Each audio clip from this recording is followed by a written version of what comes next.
himself on the TikTok scene. They scrolled and scrolled all day and night until the brain exploded. There once was a geek, that geek was me, who found himself on the TikTok scene. They scrolled and scrolled all day and night until the brain exploded.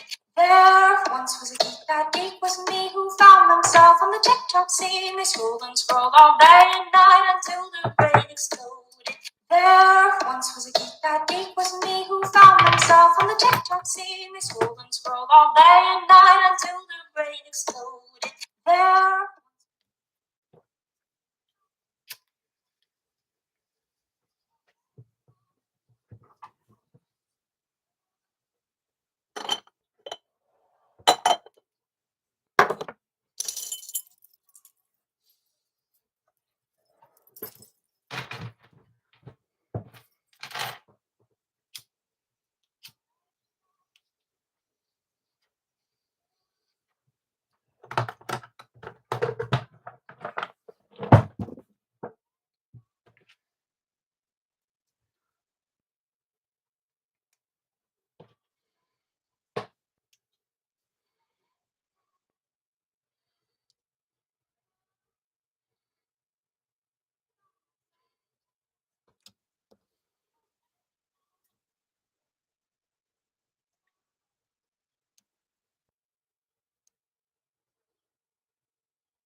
Hey, beautiful.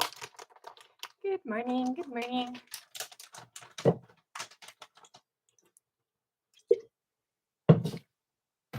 Oh, I think we just might focus just on tattoos today because there's a lot on that, and then there's a lot on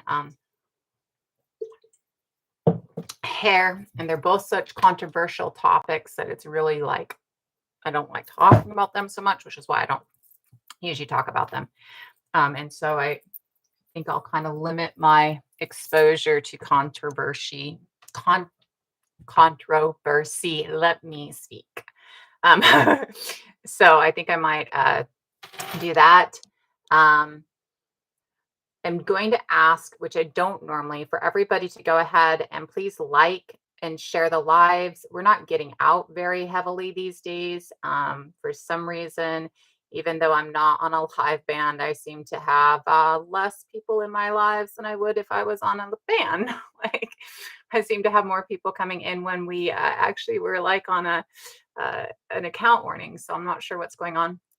It seems to have happened when I downloaded their live studio thing on my computer and tried to go live from my computer. It seemed to like lower access for people. I'm going to leave comments on unless, it becomes shitty, and then I'll turn them off. I'd like to remind everybody, if you're coming in new, that TikTok will give everybody who has 1,000 followers a space to go live. And I choose to use that space to educate. I came to TikTok mainly because I was asked by many, many relatives of mine to please help accomplices and allies within Indigenous and Black communities find their own heritages, help them decolonize without appropriation. And that's really the reason that I came to TikTok. A lot of my study throughout my history has been European indigeneity because of the fact that I grew up in Turtle Island indigeneity and being taught Black history in Turtle Island. And so I knew those things really early on, but my mother had told me to follow all my ancestry back. My mother told me that it was very important to know each of my ancestors. And so when I started seeking outside of the home lessons, I really started seeking into the Celtic indigeneity. And as I found out that I had the Germanic DNA, indigeneity, the Asian indigeneity, as I find these indigeneities, as I do my own genetics, I'm kind of the family geneticist and historian. As I do those kind of things, I sink deeper into each new indigenous culture that I come across. And what I mean by that is I take these cultures and I take them back to the prehistorical stage. History literally means written story, right? And there is so much information that isn't considered to even be written information that documents our past in a way that really gives us more information than something written by the winners to try and subdue people is going to give us anyways, right? So I really try and take all of that back to that. When I do that, I really take a good look at the archaeological thought process of it, the historical thought process of it, as what thought process of it, and the I look at both the belongings and the space and the genetics, right? So to me, we can trace our migration and our immigration across this planet through the DNA. We can trace it all the way back to Africa. Uh, Everybody outside of Africa comes outside of Africa for final outside of Africa genetically at 50,000 years ago, with the exception of Indigenous Australians who genetically are 70,000 years ago, right? So all of this stuff, I use genetics to trace and use genetics to root, right? I want to double down in that because, when we talk about all rooting back in Africa, this is an absolute real need to be understood thing in light of today's environment. It's also needed to be understood that uh, that exodus out of Africa, or that final migration out of Africa for all genetic lineages out of Africa at 50,000 years ago, means that people in the Turtle Islands are no more African than people in Scandinavia are African. We are all of African descent originally, but we have developed cultures and ethnicities since then. So to think that the people that Columbus found when he got here, uh, found is such a blase, soft way to put that. The people that Columbus landed on when he got here, to think that they looked like modern day Africans is pretty unknowing. Okay. And so I would invite you to learn better.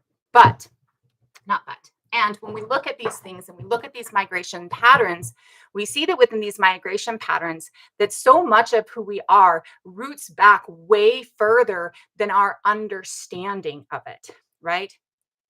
We were talking the other day about how we can really trace the origin story of everybody's um, thought processes, are like the first, not that, that's not the way to say it. The fact that every culture around the globe seems to have a world tree, or at least every culture that I have found seems to have a world tree, uh, can trace back to the fact that before we depart Africa, we all share this in common, right? So when we see things that are rooted, that pretty much everybody has. Again, nothing is monolithic. Nothing is monolithic as a species. We are not monolithic. So when I say pretty much everybody, it needs to be understood that you're going to find groups that do not have these concepts. Um, but if pretty much everybody roots back to one shared legend or one shared tale, right, then we're going to see that that shared tale roots in our shared origin, right, is shared by us before we migrate out, before we disperse across the planet, before we use those uniquely human traits to get across the globe in a way that nothing else but ants seems to be able to do, right? And when we look at that, we see that so many of the things that we relate to self start further back than we want to think. Um, Identity is really that first concept of what we like to think of as modern human, right? That first concept that I don't like using words like unique and individual, because of the fact that we have taken those to these extremes, right? We have taken those to these extremes. And when we look at, there's a lot of proof of migration out of Africa. I'm just saying, there's proof of migration out of Africa, not just for us, but for Homo erectus, right? But there's also proof of species that Homo erectus speciated into all across the globe, like a species here in Turtle Island in North America, the Cerruti mastodon find out of San Diego, that shows us that there are species that speciated from Homo erectus here that Homo sapien came in contact with and enveloped in them, which is like a ghost species we see in Turtle Island indigenous DNA, enveloped that people within them, just like they enveloped Neanderthals and enveloped Denisovians and the other ghost species we see in our DNA.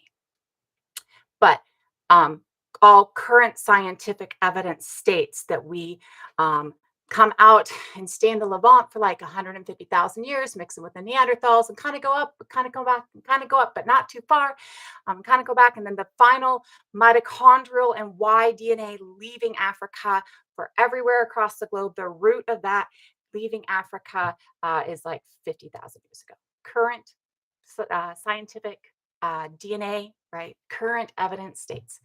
Uh, Again, in this field, in archaeology and anthropology, especially in things like DNA, this shit's changing like this all the fucking time. I'm giving you current, what we know today, it could change, right? And I absolutely want to double down that even when we see that all Homo sapiens start from a large area of several different groups of humans in South Africa, that as we go out, we get admixture from other groups.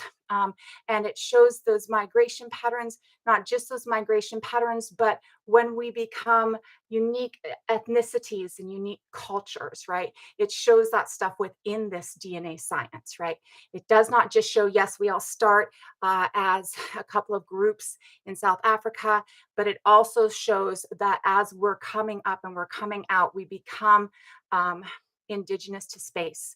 We become the group of a specific space as we're moving out, and that we add a lot of other groups into us as we do this, groups of other humans, not other Homo sapiens. So when we are looking at that and we're looking at that trace, one thing that I like people to understand, or that I think is important for us to all understand, is that sense of identity really starts when we kind of meet up with the Neanderthals. That's where we see that sense of identity start in evidence for us and in evidence for Neanderthals. It is living together. You're fine. It is living together that gives us that sense of identity, right? That seeing these other, well, we're going to have arisen at a time when many groups are intermingling and mixing, because the latest evidence shows that we come from not just one group of ancient humans, but a few groups of ancient humans kind of mixed together, right? And when we're looking at that, we're seeing that we would not have seen them as a different group of ancient humans because we're kind of growing up with them. They're our family, right?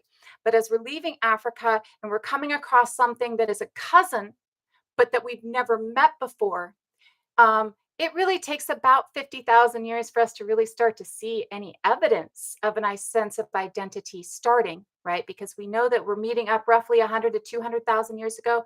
We believe, I think current evidence shows like 260,000 years ago is when the Y DNA of Homo sapien enters into Neanderthal, and Neanderthal loses the Denisovian Y DNA that we believe Neanderthal had before that. We have 4 examples of Y DNA in Neanderthals, and they're all either Denisovian or Homo sapien. Again, these meetings are going to be down along the lower rim of modern Eurasia continent, right? In the Caucasus regions, things like that, because this is the area that Neanderthals are being pushed down into from the cold weather, and therefore are meeting sapiens coming up, okay? And so in this area, as we're meeting, you get that concept of, oh, it's not just another human, but it's another human I don't know, right? Like it's someone I don't know. This is something I don't know. I think that that meetup sparks so much for all of us. I think that we see that in the fact that we see Neanderthal burial starts around 90,000 years ago, and currently they're our oldest evidence of burial to my current knowledge. And that we start to see cave art around 63, 65,000 years ago. And currently it is our oldest evidence of cave art, and this is Neanderthal.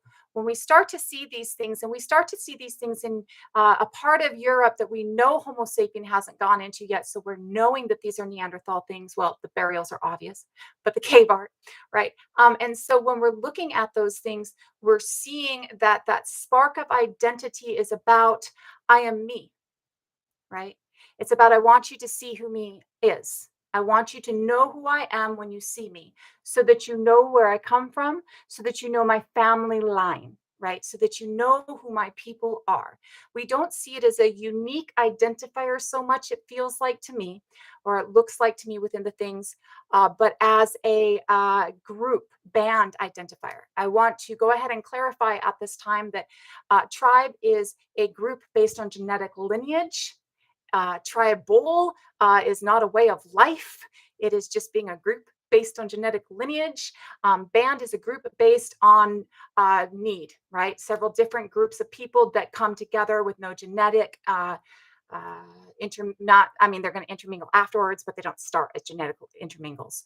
So you have a group, so say you have a group that they have a matriarch, and then the children, the daughters, then their granddaughters and granddaughters and granddaughters. And now you have this huge thing and men come in, right? This is going to be a tribe. It is based on a genetic lineage and genetic interconnection with each other. Okay. And a band is going to be 3 or 4 different groups of, 5 to 10 people are like, shit, we really need 30 to subsist and we lost half of our group, or it's been a hard time getting it, so we're going to get these other groups in, right?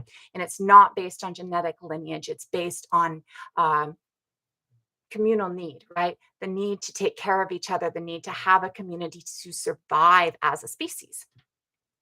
So when we are moving out at 50,000 years ago in our final exodus out, we are absolutely seeing that by this time we have burial.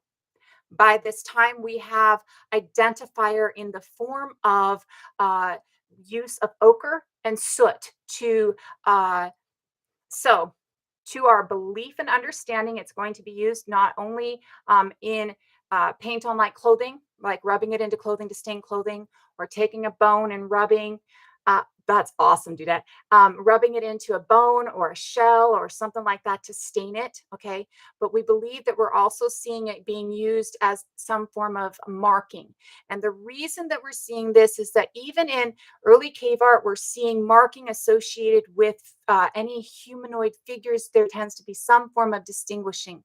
And we also believe with that, that because we're seeing it in like palettes almost, like one evidence that I remember off the top of my head is like a seashell where you can see that along half of the seashell, they have mixed ochre, like they had used that shell to mix their ochre in, right? So if you're using a shell to mix ochre in, then you're going to be using it for something as a ready, right? So if you have a tool that you're mixing your ochre in, right? You're carrying your ochre. It's a little like kind of a clayey kind of stone, right? And you're grinding out a bit, and you're using some water, or maybe if you've advanced a bit, you're using some bear fat. I mean, we are seeing bear skins being used as clothing as far back as like 300,000-400,000 years ago with Neanderthal, right?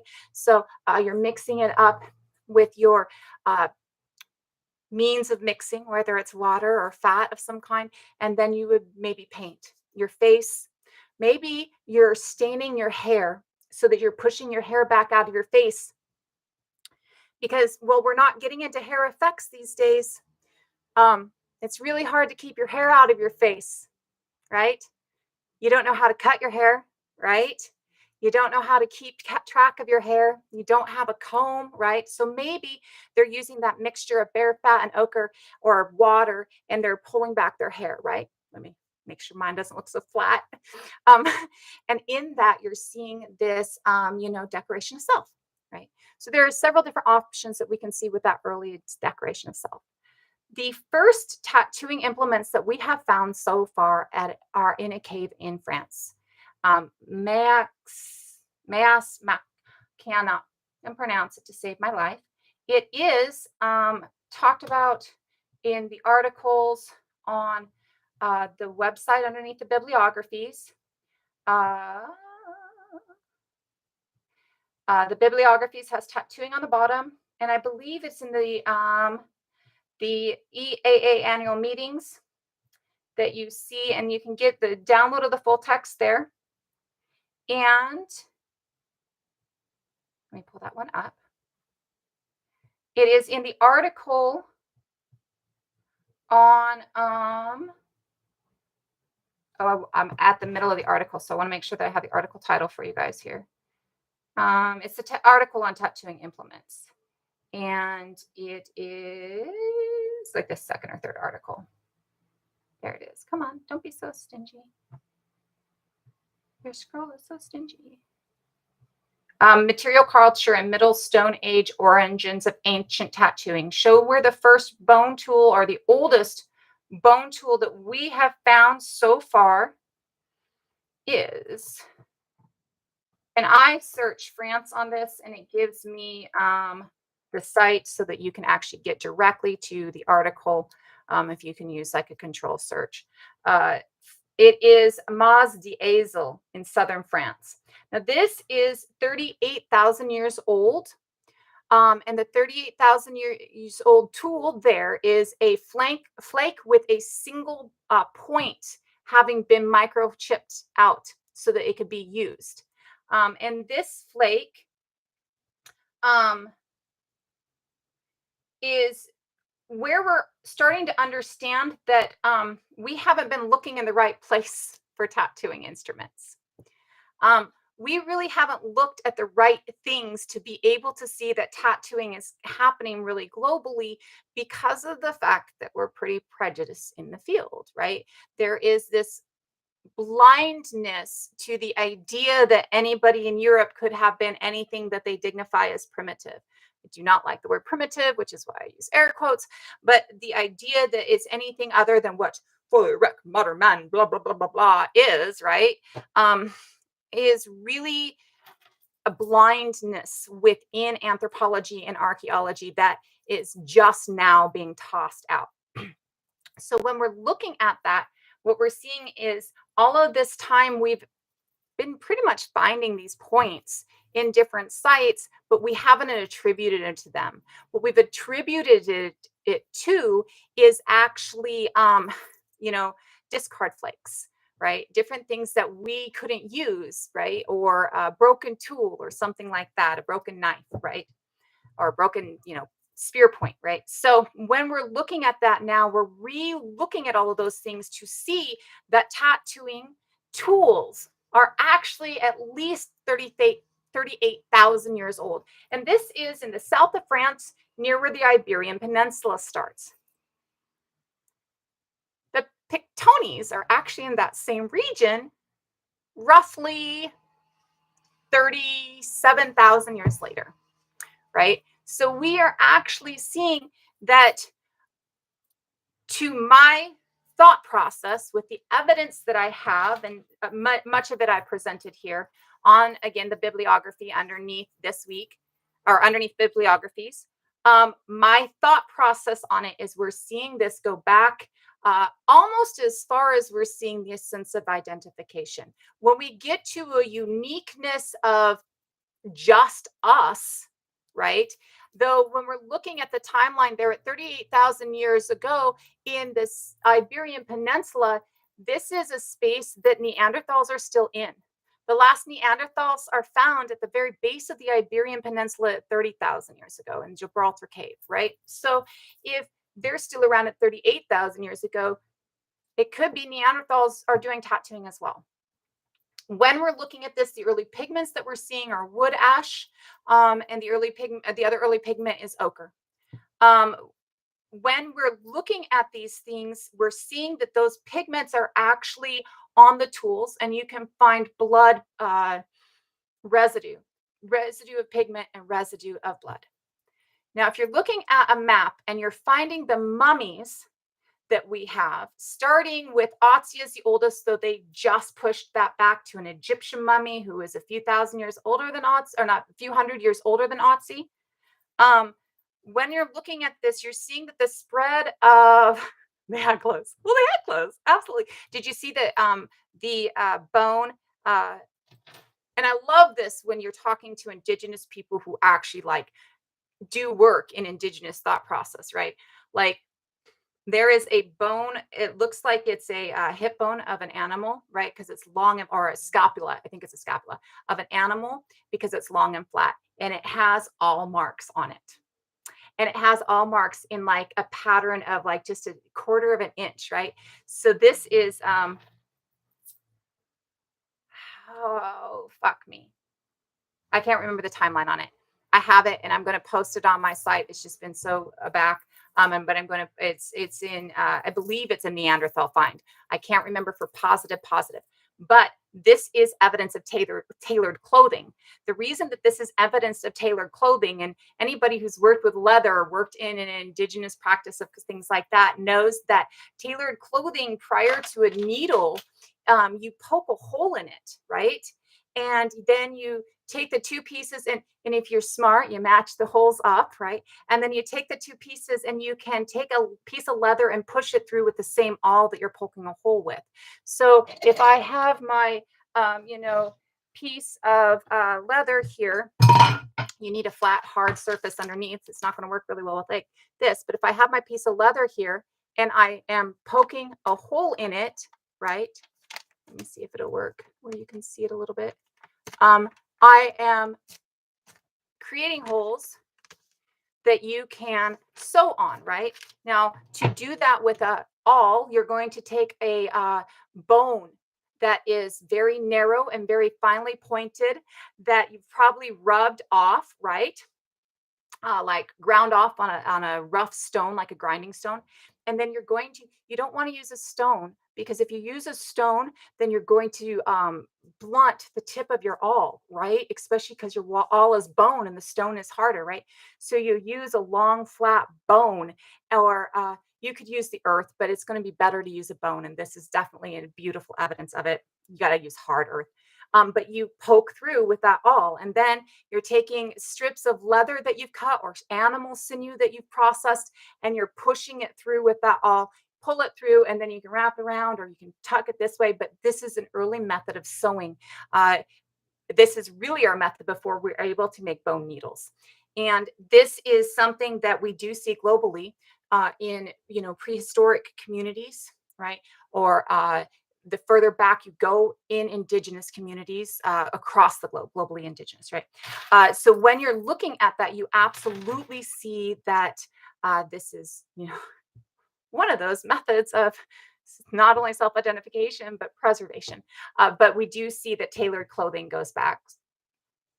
I know it's older than like 30 to 40,000 years old, because it was older than the tooth. I want to say it's like 70 to 100,000, but I can't remember off the top of my head. So I don't want to give numbers, but I know it's like older than the deer tooth that we just found that was 20,000 years ago. Evidence they've used splits. Well, the full foot amputation we were talking about yesterday from Borneo too, right? That's 31,000 years ago. But when we're looking at tattooing and when we're looking at these tools, we're looking that you can find the tools really, because we're kind of looking through old things that we have now. We haven't gotten a whole lot on that yet. This is from 2017, the article that I've got on here, and they're sorting through different things as we're moving along. The book Ancient Ink that just came out does go into this a little bit. I believe I haven't been able to read the book fully. I've just had some snippets, and that might give us more information of different tools that we're finding across the different spaces. When we're looking at that, when we get into being able to see it in belongings or in mummies is where we're really starting to see it. We've got another new invention recently in which we are able to apply a certain strata of light or wavelength of light to mummified skin and find tattoos that we didn't realize they were there before. So when you pull a mummy of any kind out of the ground, the oxidation with the air darkens the skin immediately. And in that darkening of the skin immediately, it really hides any tattooing that might be done on the skin. And as we're learning, we can use this isotope light wave, again, not my science. We are seeing that in that we can find from the ink in the skin and take photos of it from the ink in the skin that's kind of giving this reflection from that light wave, basically, or this pop with that light wave, that we are finding more and more tattoos on mummified finds all the time. Currently, this is, I'm going to pop up something really quick. I'm hoping it worked well. I tried to screenshot it, but it might not have. I haven't like doubled down. Let me see if I can. Let me see if it'll actually, it does. So this doesn't show all of it, but there is actually a list of all the mummies that we have and where they're at, right? and the timeline, right? And you can see that have tattoos. These are all the current ones that have tattoos. There are, I want to say like 50 on this list. I kind of scanned the list. I found the list and I was like, oh, yay, that's a great teaching tool. But you can see that there are a lot in Russia and China, Mongolia, Peru. We see a lot. We see them in the Sudan. Egypt is huge. We see a lot in the Turtle Islands.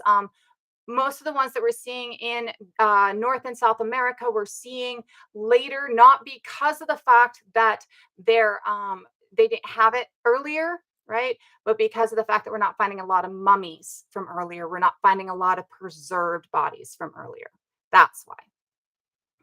Let me go ahead and pop that back up into Otzi.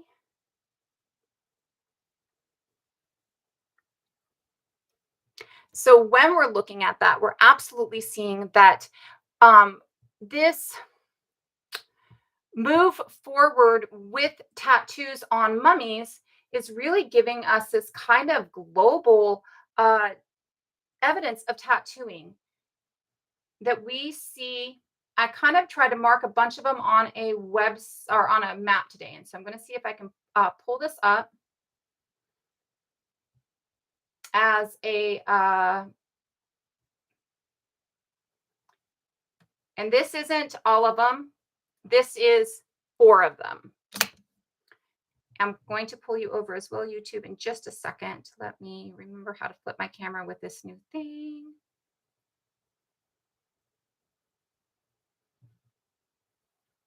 So this is a globe of some of the mummies that we have. You can see that over here in Europe, some of Otzi's are definitely medical. And I'm going to go over that actually as well. So let me figure out how to work a computer because I can be horrific at that. I marked sometimes places that were very close to what it said. So this is the cave in southern France that we're finding our oldest tools so far. And as you can see, it's right there next to the Iberian Peninsula. This is, I believe, Otzi. And these are mummies from the Scythian culture and a couple of other cultures. I also marked, no, maybe I didn't. Hold on. When we're looking at that, what we're looking at is that the European culture at the time seems to have a broad base of tattooing when we're looking at different amalgamation of finds. So if you're looking at tattooing tools, and then you're looking at finds on mummies, and then you're looking at evidence on belongings, we're seeing that the Romans and the Greeks documented the Thracians, the Scythians, the Dacians, the Gauls, the Picts, the Celts, and the Britons, to name a few of who they documented having tattoos. And they're not just documenting it as these are Herodotus's documentations, right? They're not just documenting it within Herodotus and their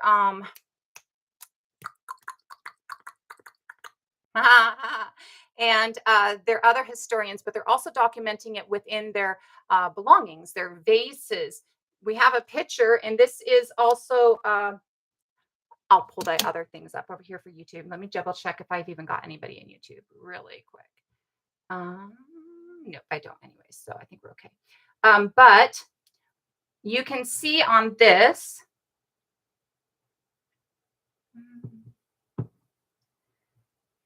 evidence of tattooing on the arms of this woman.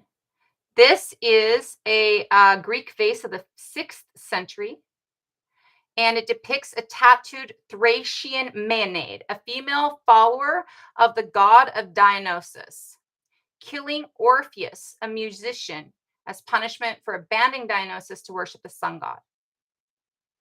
So not only do they have these tattoos that they're documenting in the histories for Rome, in many places, not just the Picts, right?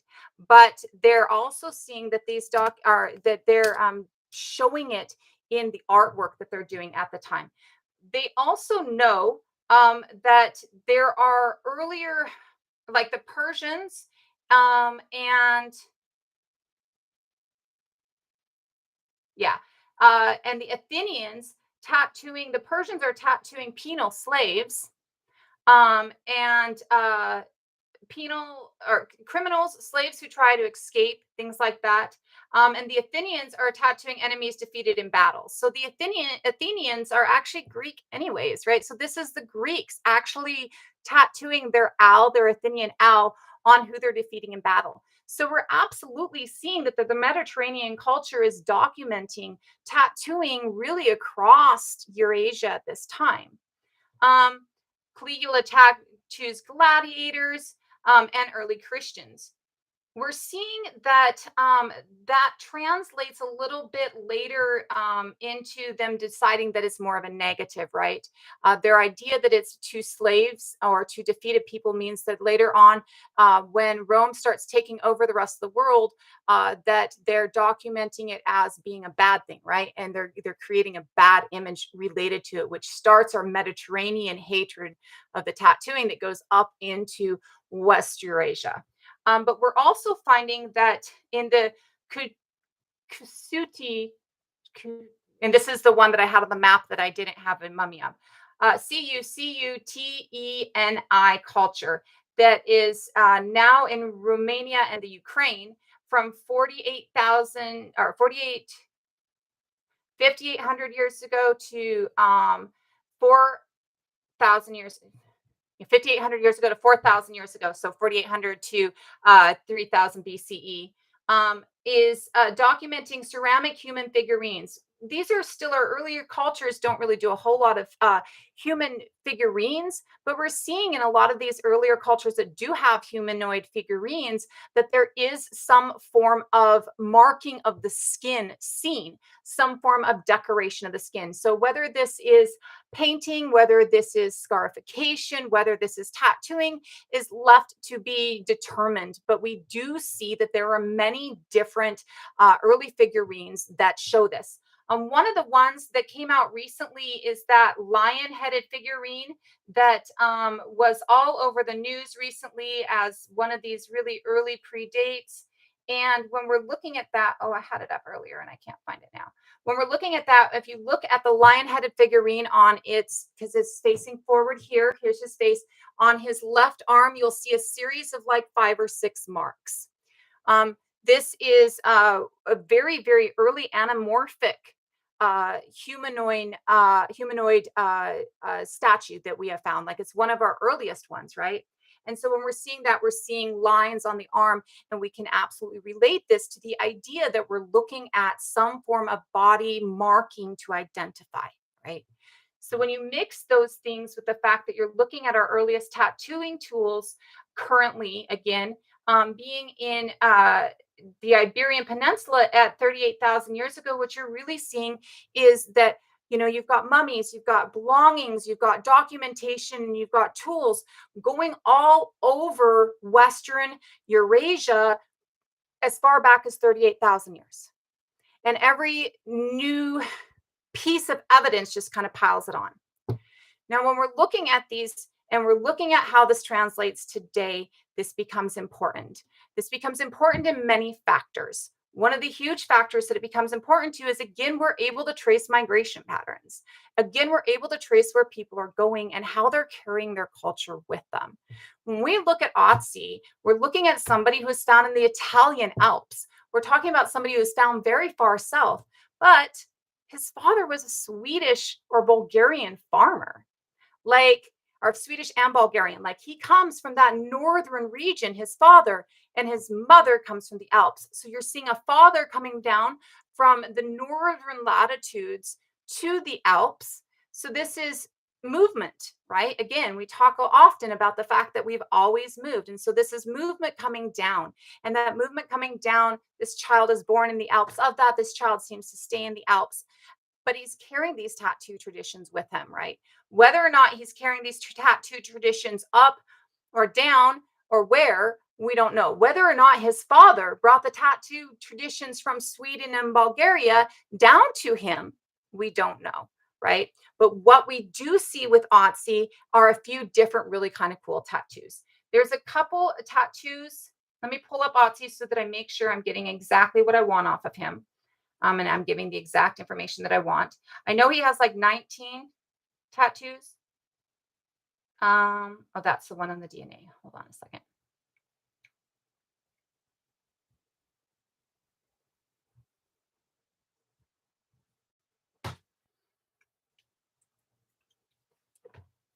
So 5,000 years ago is the dating on Otzi, 35 to 31,000 BCE. Again, they have a new Egyptian mummy that is tattooed, that pushes tattooing back in Egypt further. So we have a new oldest. There is another mummy in Peru that is actually older than both. I think it's 8,000 years old.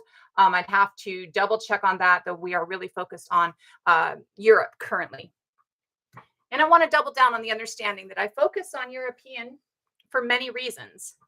One of the reasons that I focus on European when I am in public or teaching or looking at those things is because not a culture keeper for any Turtle Island Indigenous group. I'm not claimed by any Turtle Island Indigenous group, right? I am not somebody who's going to give Turtle Island Indigenous information to people. That's just not my space or place. And I was asked by many relatives, friends, family members within Turtle Island Indigenous groups to teach allies and accomplices how to find these things, meaning people from European history that are here in Turtle Islands now that are trying to help Turtle Island Indigenous people get their fucking land back, right? Like, so to teach people who are working for that how to decolonize without cultural appropriation. So what we're focusing on is that decolonization without cultural appropriation when I'm working online with these things, right? I, of course, talk to other Indigenous Turtle Islanders about things for myself and for them, but that's not something that's a public. But when we're looking at these tattooing, we do absolutely see that tattooing evidence in the Turtle Islands is, well, the oldest tool we found in Turtle Island doesn't go quite that far back as the one in France, but that's probably because Turtle Islanders are using different tattoo tools. And again, because we've been not attributing things to that. And then when you get to Turtle Island archaeology, it was such a grave rob in the first place that there's so much that's just probably lost anyways, right? So but we do have that the oldest mummy we have is a mummy in Peru with tattooing, is a mummy in Peru at 8,000 years old, and it's like a mustache tattoo. When we're looking at Otzi, we're looking that he has 50 tattoos in lines and incisions across his body where charcoal's rubbed in. Now, this is the stuff that's online, but I know from a lot more research, because I did a lot of research on his tattoos, that there is evidence that, so to make the early tattooing ink, again, you're getting, if you're using a needle and you're doing puncture, right? So if you're making a slice, you can rub charcoal into it. You can rub any kind of charcoal into it, right? And you'll get what you want. You'll get a line, right? But if you're using a puncture, you need to give it a little bit more of an ink. You can make a bunch of pulls and then rub it on it, but it's not going to get as deep. It's not going to work as well, right?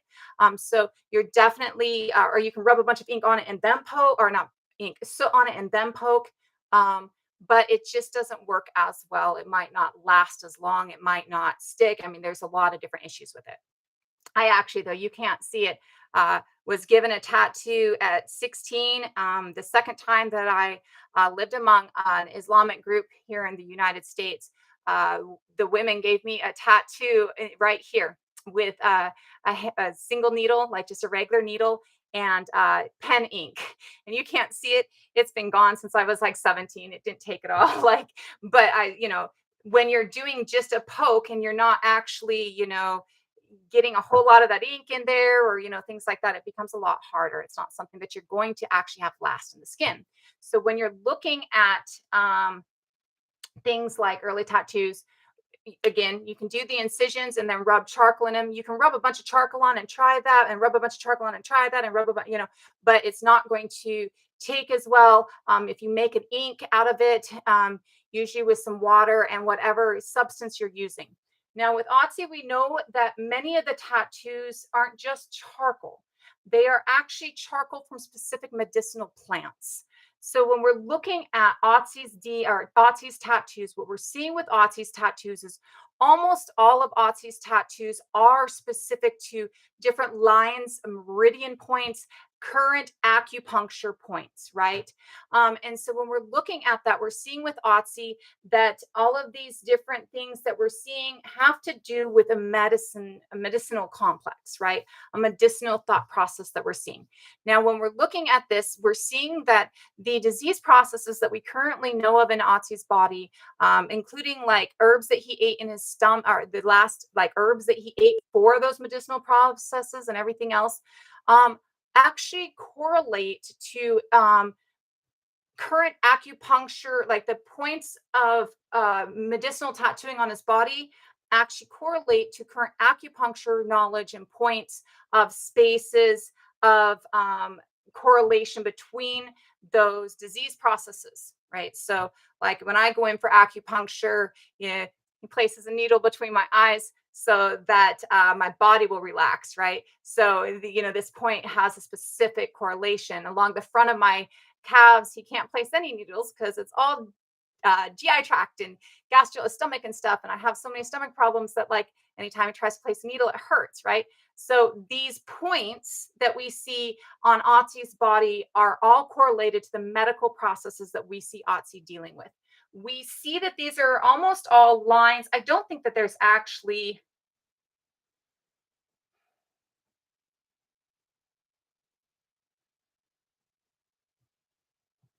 and I can't remember. I'd have to pull up the actual stuff that I have on Otzi, like my like private stuff that I can't share because it's like on a computer. Um, but I don't believe we actually are seeing any actual like stylized animals or things like that. There's a couple of crosses. There's a couple of different things that are dotted, but they're not like a whole bunch of like stylized images. It seems almost all of Otzi's are really evidence of medicinal use in tattooing. Otzi is not really the only tattoo that we see in that time period, though, on corpse or on mummies that we're seeing. We're actually seeing an Iron Age mummy who, oh, that's not that time period. I'm sorry. There was another one here. That's a little bit further forward still. We have recently found within God, the last 6 months, a bunch of new tattooing on mummies. We've also recently found that there is a couple of uh, not Scythian but pre-Scythian cultures in Russia that are showing tattoos and mummies as they've been pulled out currently. So, like just recently being pulled out of the grave that are associated, like I think 2500 BCE, but I can't remember.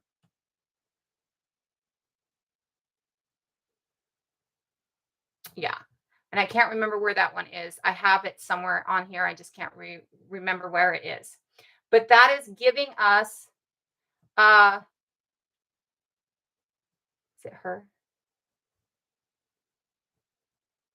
No, because that's, sorry, I know it's, I should be a little bit better at this. I have them all up, but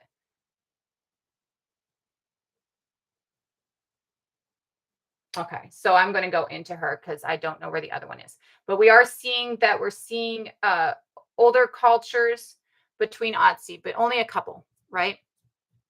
So we do start to see a lot of fantastical animals, a lot of designs come into play, though, as we get a little bit. Well, and I think that we're seeing that probably a little bit earlier on when we look at the evidence within things like ceramics, things like grave goods, right?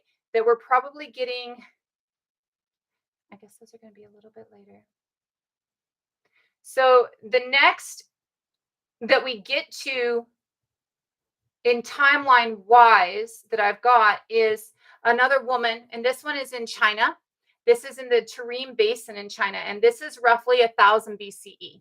Now, this one is again a bunch of beautiful, like, or not again, a bunch of beautiful lines and whorls that really come together on her. Uh, the similarity of her tattoos is really close to the mummies that we're finding in Russia, right? The Scythian mummies that we're finding in Russia. So we believe that this identifies her as part of that Eurasian tattooing tradition that they believe goes back to Otzi in mummies. Again, that we are seeing this, we're seeing tools earlier, right? We're seeing some evidence in cave art earlier, but we're not seeing mummies earlier coming out of of Eurasia. This really gives us the idea. And this one, I love this one. She has moons on her eyelids and ovals on her forehead, right? She has like this broad amount of tattooing across her face. And she also has like this kind of a worship element to it, a goddess worship element to it. And you're going to see evidence of this not only in the page that I have up that you can click at the pictures on the bottom, like Otzi's on there and everything else, but you can also see evidence of this one in the journal that I put up that has a whole bunch of different uh, uh, articles within it. And it's going to go into some of the differences within, or some of the facial tattoos that they're seeing in some of the Scythian or Chinese, not Chinese, I guess it is Chinese, the Tarim Basin in China mummies. So when we're looking at that, I want everybody to understand that, well, yes, there are current cultures in Europe that do have chin tattoos. We are not seeing facial tattoos on the chin in any of these mummies. So far, we are not seeing facial tattoos on the chin in any of these, except for you do see with the Ainu. And with the Ainu, or the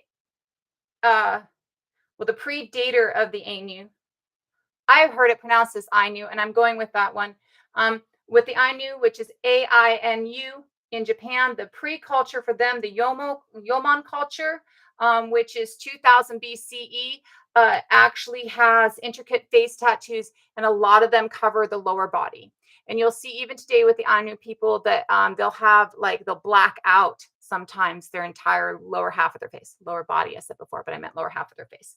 So you are seeing some of that within the ancient Japan cultures, but you're not seeing that really within anything else. You are absolutely seeing that though with artwork here in the Turtle Islands. Hold on, I just have to state or show this one really quick because I love this. This is a pottery from the Mississippian culture. And what I love about this is when you're looking at the face of this guy, like you can see the chin tattoos coming out in the face of this person, right? You can see the facial tattoos. You can see that almost, like there's probably some piercings going on here, it almost looks like. And that almost looks like piercings or stone placement or something, right? Because of the way it's incised so deeply. And then it looks almost embedded with these lines coming out. Like, so you can see within the Mississippian culture here, you can see their pottery absolutely shows tattooing as well. I just wanted to point that one out, even though we're not really focusing on Turtle Island Indigenous. I do want to show that we're really not seeing a lot of chin tattooing, even when we see face tattooing, unless we're talking about either Turtle Island Indigenous cultures or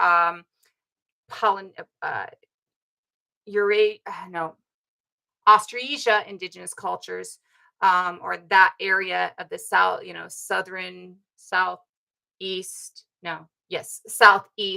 Eurasian to the islands down there and into Australia, and then of course in Japan. We're not seeing a whole lot of lower facial tattoos. We are seeing that when we move into the cultures that are coming into historical record, when we're looking at the cultures that are coming forward, we are seeing within them that like I showed you the pottery with Greece earlier, the ceramic statues that we're seeing, different Egyptian pottery even. We're seeing this evidence of tattooing across the board. Now, there might be evidence of some facial tattooing on the Egyptian pottery that we're seeing. When I'm looking at it, I'm not sure. I'd have to take a look at the pottery itself because I'm not sure if it's a depression, like just the way the shadow is playing on it, or if it's an actual dot. But when we're looking at that, we're also showing evidence of pottery. So not pottery, evidence of tattooing. This is true. It could, but with that round at the outside of the eye, it made me think like, so the crow's feet actually made me think I have a problem with my eye right now. But the crow's feet actually on the side of it actually made me think of there's a few cultures in South America or Mexico, I believe, that actually do like a two line out in red. And I know a few people locally whose trace back goes there. And I think a few people of local cultures as well who actually use like a two line out of red at the side of the eyes. Um, and so it made me think of that, right? Yeah, yeah. Well, and that's true too. I mean, the older, well, and in a culture where elder versus older is understood, right? Like that understanding of, you know, to be an elder actually, it comes with respect, but because respect is given and knowledge is given, right? Like there's that exchange, right? That we have that's completely different, that wasn't, but is now, right? So as we're looking at that evidence of tattooing really across all of Eurasia. And we're looking at the DNA, right? And the way that these things are moving. So the Scythians have evidence of tattooing in their chiefs and in their priestesses, higher ranking, right? We also believe to some extent per history that the Picts or the Irish, and I think it's the Picts. Okay, so evidence that I've seen shows that it's less the Picts, but the historical evidence of the Irish. So I think that what it is that the historical evidence of the Irish. I saw something today that said the Picts, but I don't recall that ever being. So the historical evidence of the Irish shows a group coming from Scythia with this Scythian like genetic line coming over, and I believe it's a Scythian princess. So coming over and landing in Ireland and finding groups there. And I can't remember word for word on the legend. So I don't want to, but when we're looking at that trace, we're seeing that you see the Scythians have this heavy tattoo culture. You also have many different Celtic groups having this heavy tattoo culture that are documented by the Romans. And when you're looking at this translation of migration, we should also understand that a lot of the DNA migration from Siberia, where we're also seeing mummies, and from so we have the group that's coming up from lower uh, Eurasia that's populated, 10,000, 7,000 years ago, that's populating the Scandinavian regions. And we have a group coming over from the uh, Siberian steppes, right? That's coming over and populating. So both of these groups, as they're moving in, are moving in with tattoo culture already in place. So if you have a group that is coming from the Iberian Peninsula, the tattoo culture in the Iberian Peninsula traces back 38,000 years, right? Not only that, we know the Pictones are in the Iberian Peninsula. We know the genetic evidence traces from Turkey to the Iberian Peninsula, and that these things show, or the Y DNA traces from Turkey to the Iberian Peninsula. And then we see that, these groups are migrating and moving about, right? When we're looking at that, we can take into account a lot of the historical records to kind of confirm what the scant archaeological records are actually implying, right? So if Otzi's father comes from Sweden and Bulgaria, tattoo culture is just as likely to be found in Sweden and Bulgaria as it is in the Alps. If the only person that we have at the time frame in the Alps is somebody whose father comes from Sweden and Bulgaria and mother never left the Alps, but we're not seeing other tattoo evidence right there of other mummies or other corpses that they're not corpses, other like artifacts, right? So if we're not seeing other evidence in this space, then it's just as likely that it's coming down from Sweden at this time as it's coming from here. Now, when you double it down with the fact that we know that like Sweden and Bulgaria, Latvia, all of those regions are so intermixed and intermingled. The Volga Vikings are Swedish that go all the way into Russia, right? So when we see that all of these things are mixed, and we know that the Scythians and then the Iberian Peninsula has, or not the Iberian Peninsula, the Siberian steppes has mummies that show evidence of tattoo. The Siberian one is that more recent one that I was talking about, that they're able to scan mummies and see the actual tattoos that they weren't seeing before. It's how they started seeing the tattoos that they're not seeing before. And then they translated it to the Egyptian mummies, right? So the Siberian ones, if we're seeing mummies in Siberia and we're seeing mummies in Scythia and mummies in the Alps, and all of these mummies have tattooing, right? Then knowing that the genetics go up into Sweden, go up across northern Eurasia, northwest Eurasia, those genetics from Siberia going up in there, those genetics from the Scythians going over, all of that together tells us that this tattoo culture is found around everywhere. Like, it's not stating that every culture has extensive tattooing. It's not stating that, it wasn't medicinal for a long time, or maybe it's spiritual for a long time. The Chinese mummy, the one in that they relate the designs, the Taran Basin mummy, that they're relating the designs as being the same as the designs that they're seeing in Otzi, or not Otzi, but other Russian mummies. Those designs, these are usually hand designs, right? Or they're not anamorphic, animal designs, right? And these very often relate to the idea that we are incorporating these spirits into our work as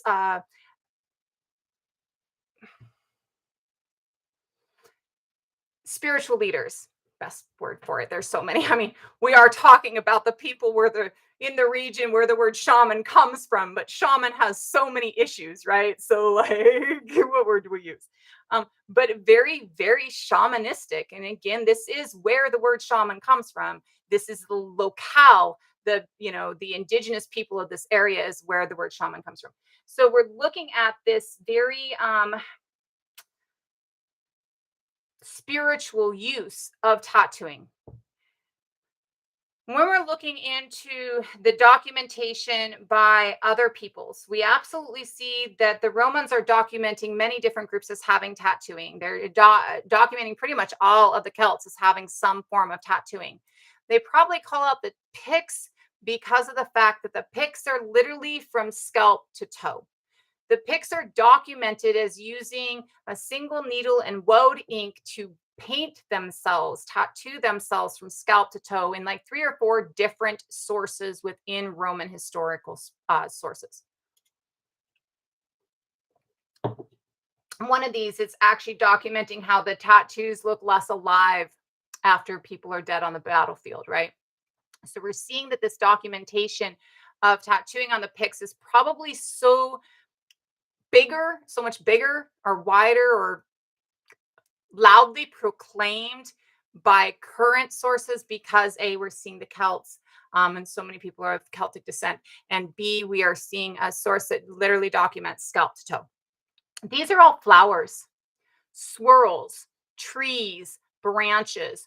All of these are absolutely documented as a garden on your body, basically, right? Like, you're not seeing a lot of, I mean, look at the Celtic everything. The only thing you see lions in the Celts is Ogham, right? Like, I can't think of a single other thing that you're seeing like a straight line within the Celts. The Celts are all about swirls and circles and movement, right? Seeing the movement within that.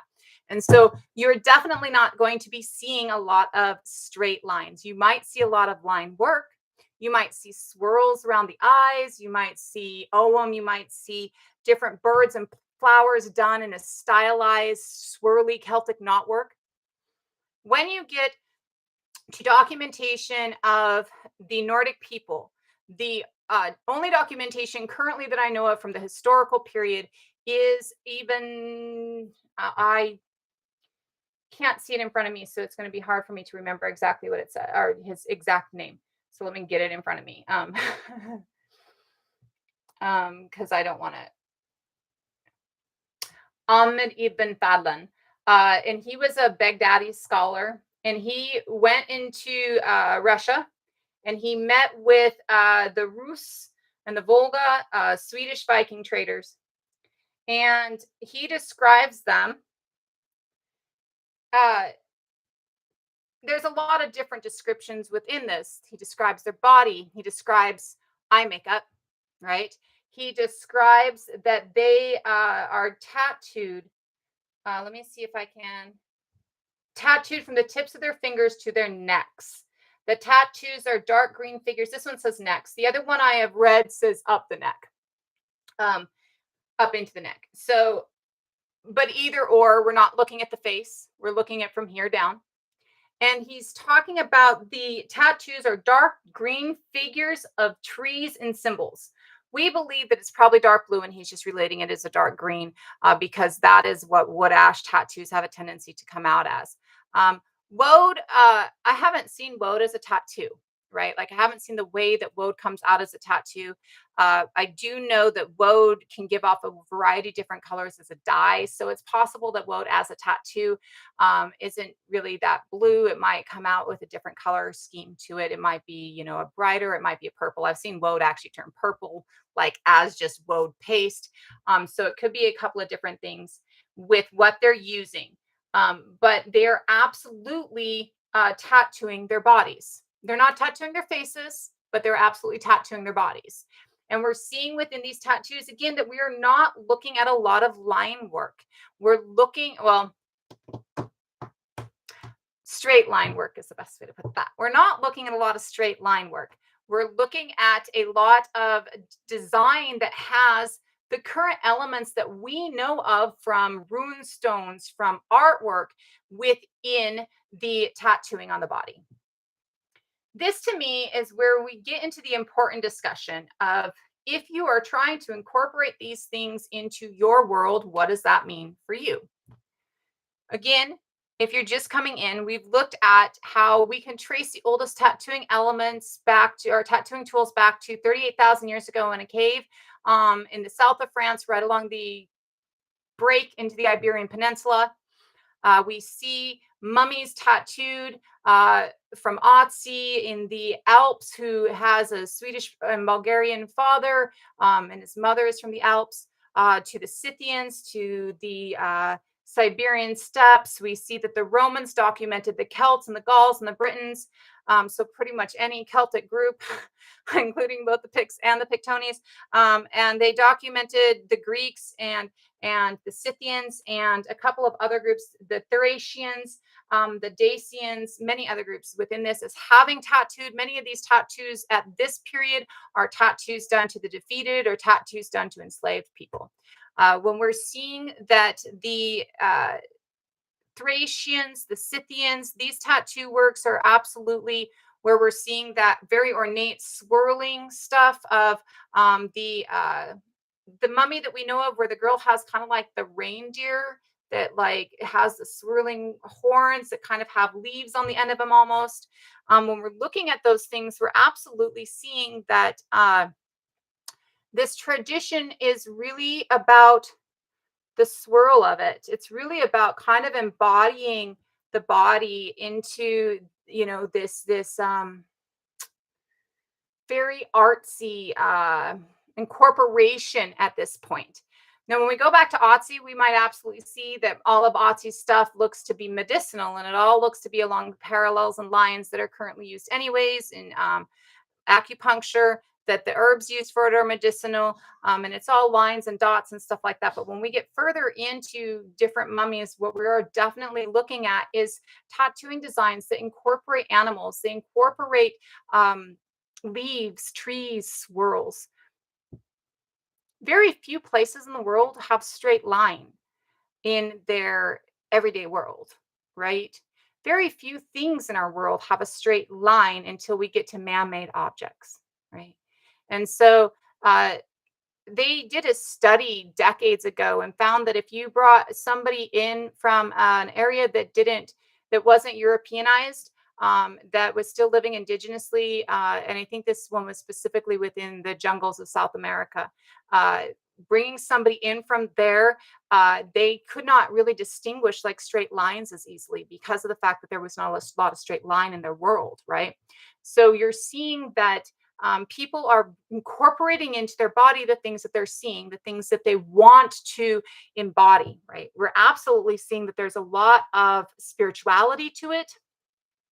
We're absolutely seeing that when it leaves medicine and goes into design that it becomes this artistic rendering of curves. And also I want you to note that something like this is not done with a cut and then a rub in, right? This is not something that you can cut and then rub in, because you're looking at things that are much wider than a singular cut, right? Maybe, and I'm not sure if this is the skin or not, like right up along the outside edge here, if that's a black line going up, that might be something where you could do a singular cut.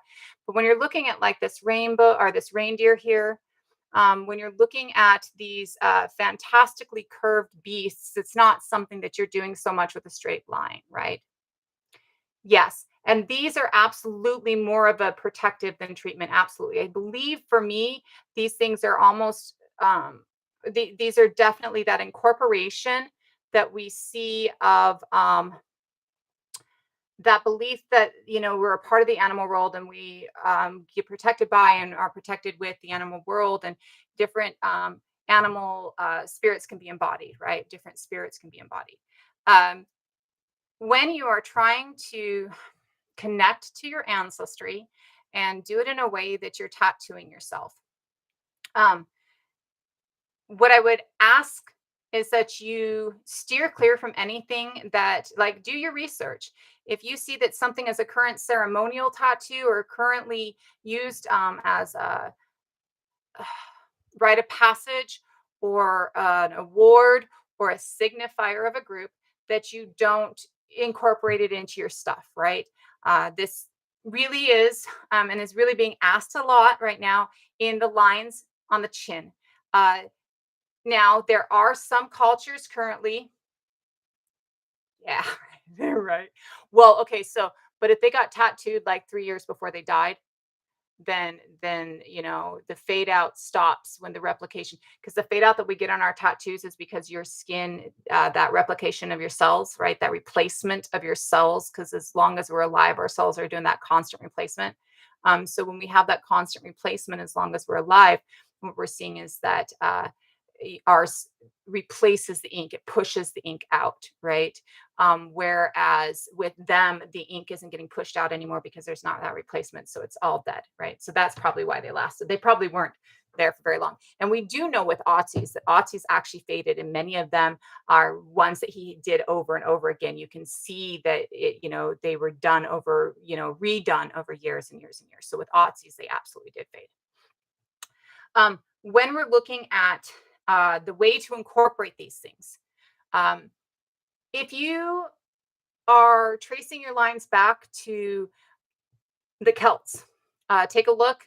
I wouldn't look like directly to the Picts unless you have some genetic knowledge that you are directly related to the Picts. I mean, I have Pict genes, but I still, I mean, I don't know if I'd trace it back there. I'd probably take it somewhere else. But unless you have like that direct, I wouldn't take it there. Again, just because of the fact that you want to make sure that you're not talking to somebody else's ancestors, right? And but you can absolutely take, except you can don't trace it back to like the direct pick designs that we might see. Though to be real, anything that you see that's attributed to pick designs, like the pictures that you see, are all way later drawings. They're not drawings done at the time. So they're not like something that you would actually see, like, oh, that's got a 5-pointed flower. That's what the Picts were using, right? But Pictic or Celtic or Gaelic designs are Briton designs that you might see are going to incorporate flowers. They're going to incorporate trees. Trees are very important within most Celtic societies. Within most societies, trees, the world tree, right? So trees are very important. And animals.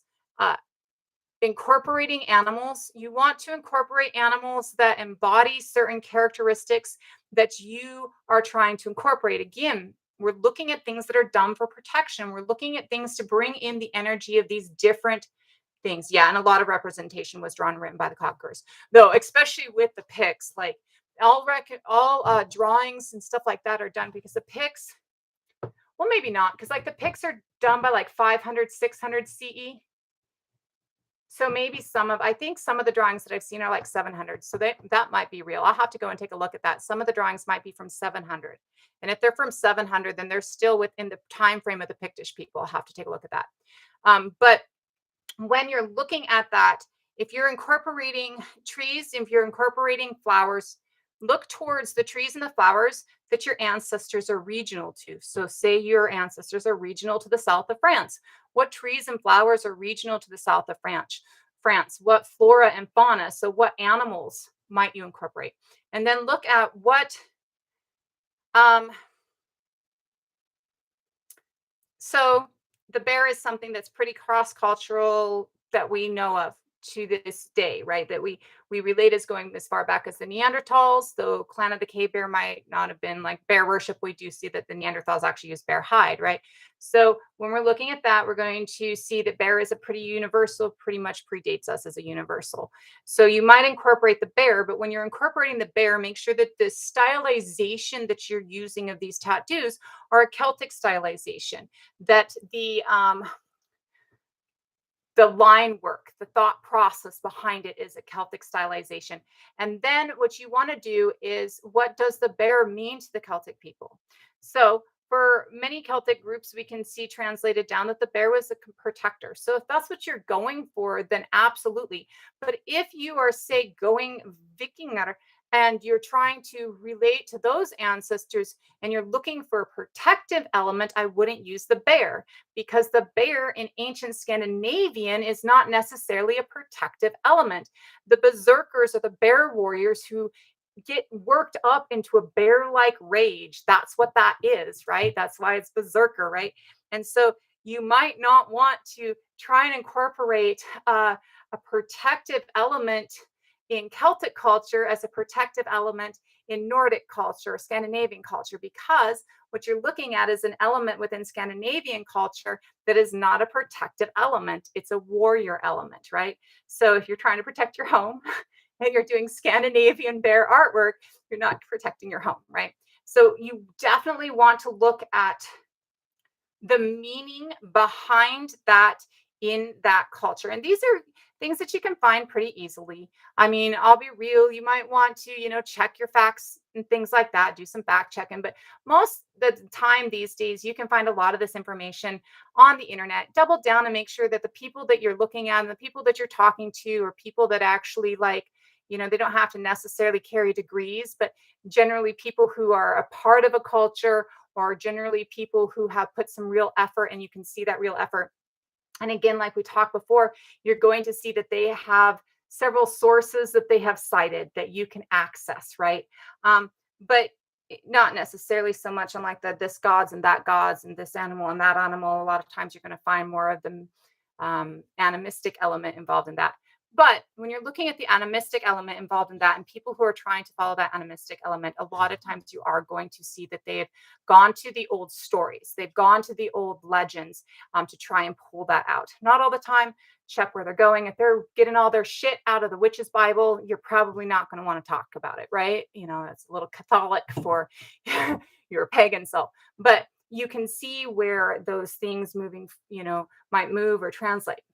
When you're looking at that, again, if you're looking to protect and you have Celtic ancestry, stylizing a Celtic knotwork bear is absolutely appropriate, right? Don't do a Nordic knotwork bear. Celtic knotwork and Nordic knotwork, Celtic stylization and Nordic stylization have differences within them. So look at those differences in this stylization as well and incorporate what works for you. I don't care if you tattoo your face. I could give a flying less. Again, you want to stay away from things that are signifiers within cultures. The reasons are many and varied. The most important is, why are you damaging another culture while you're trying to reconnect to your own? Why would you do that? That's just disgusting. Then we get into the fact that you're connecting to the wrong ancestors. Your ancestors are going to think you're an idiot. Then we get into the fact that it's stolen valor. It's like wearing a war bonnet. That shit's stolen valor. Why the hell are you stealing somebody's valor, right? So there's so many different reasons not to incorporate another ancestry's ideas into your decoration, right? But, not but, I'm just trying to get away from but. There are so many different ways that you can, right? There are different things that you can do. If you want a tattoo. So I tattooed my neck because, first of all, this is spell work. It says speak out. This is a life work, right? This is I will no longer be silenced and I will tell everybody the truth, right? That's what this is. This is spell work, right? But it is also everybody see me. Everybody see who I am and what I stand for, right? Because if I walk in and you see who I am and what I stand for, then I don't have to explain it to you for you to understand why I'm talking the way I am. I don't have to deal with your shit half the time because you're going to steer clear from me, blah, blah, blah, blah, blah, right? So if you want something that everybody can see, and that's why you're doing something on your face or your neck, right? I get that. You're doing what we originally did anyways. That's what this is originally anyways, is hey, this is me. And we all wear so many clothes that sometimes you can't see, right? So hey, this is me. Totally get it. Flowers, leaves, the swirls that you can do on your face within Celtic artwork or within Nordic artwork are hugely aesthetic, right?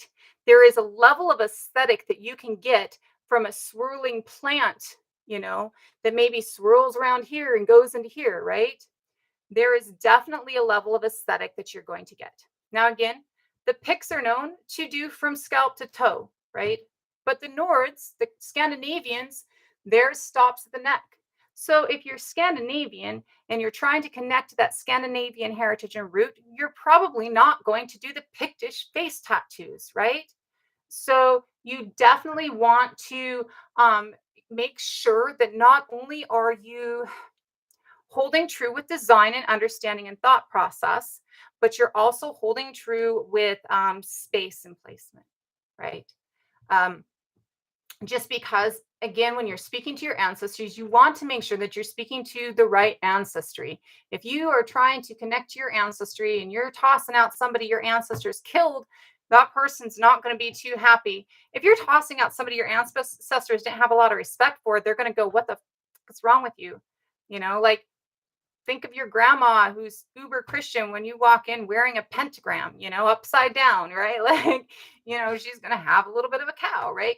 So you don't want to incorporate those things. You do not want to incorporate other people's ancestry. You don't want to incorporate things that aren't going to connect. Again, if you're connecting and you're using it for connection.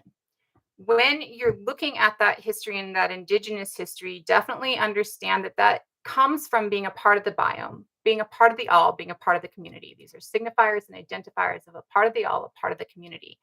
And definitely understand that when we're looking at that sense of returning to that communal sense and getting rid of this very exploitative thought process where we just kind of use everybody else, you want to understand community. You want to give to community and not just to your community, but to other communities. You want to respect community and not just your community, but other communities. It was mentioned in here, we were talking about elders at one point. And I mean, it was just a brief thing. Respect is given to everybody, whoever you are, period. I respect that you have the right, or not the right, but the need for life, right? I'm going to treat you with base respect. Everybody I meet, I'm going to treat you with base respect. Outside of base respect, right? Respect is earned. If you want respect that states that, somebody should listen to you, somebody should shut up when you're talking, right? I see you, Sleepy. If you want respect that says that somebody should give you the best seat in the house, right? You have to give respect in return. I've talked about this before in many different dynamics in many different places. You can't get what you're not giving. Everything comes with reciprocity. Everything comes with the need for you to give it as much as you expect to get it, right? The right to life is only a right when you take on the responsibility to uphold everybody else's right to life, right? If I think that I have the right to life, but none of y'all have the right to life, why do I have the right to life? Why should you uphold my right to life, but I can't uphold your right to life, right? If I can't treat you with respect. Why should I demand respect? Now, we unfortunately are seeing a lot of this in today's society. There is the understanding that this doesn't work like this anymore, right? That um, that while base respect is given to everybody, that we no longer need to or should give somebody a drill sergeant's level of respect unless they've shown that they can give respect to others and that they've earned that drill sergeant's level of respect. We have a lot of people that think that just because they have gray in their hair, they've earned respect. This comes from several generations of this understanding that you have to respect your elders. Like I was brought up, you couldn't say no to my mother. And you just didn't say no to my mother because she was my mother. You never told my mother no. I was brought up to respect your elders. That was really huge. And I really, really believe full heartedly in respecting my elders. I also know that there's a difference between elder and older. And a lot of olders don't understand that there's a difference between elder and older, right? So when you are looking to gain respect for from other people, you can start by giving respect to other people. When you are looking to incorporate items of respect into your body, to incorporate yourself into a world on a level of respect, to show yourself as somebody who requires respect, right?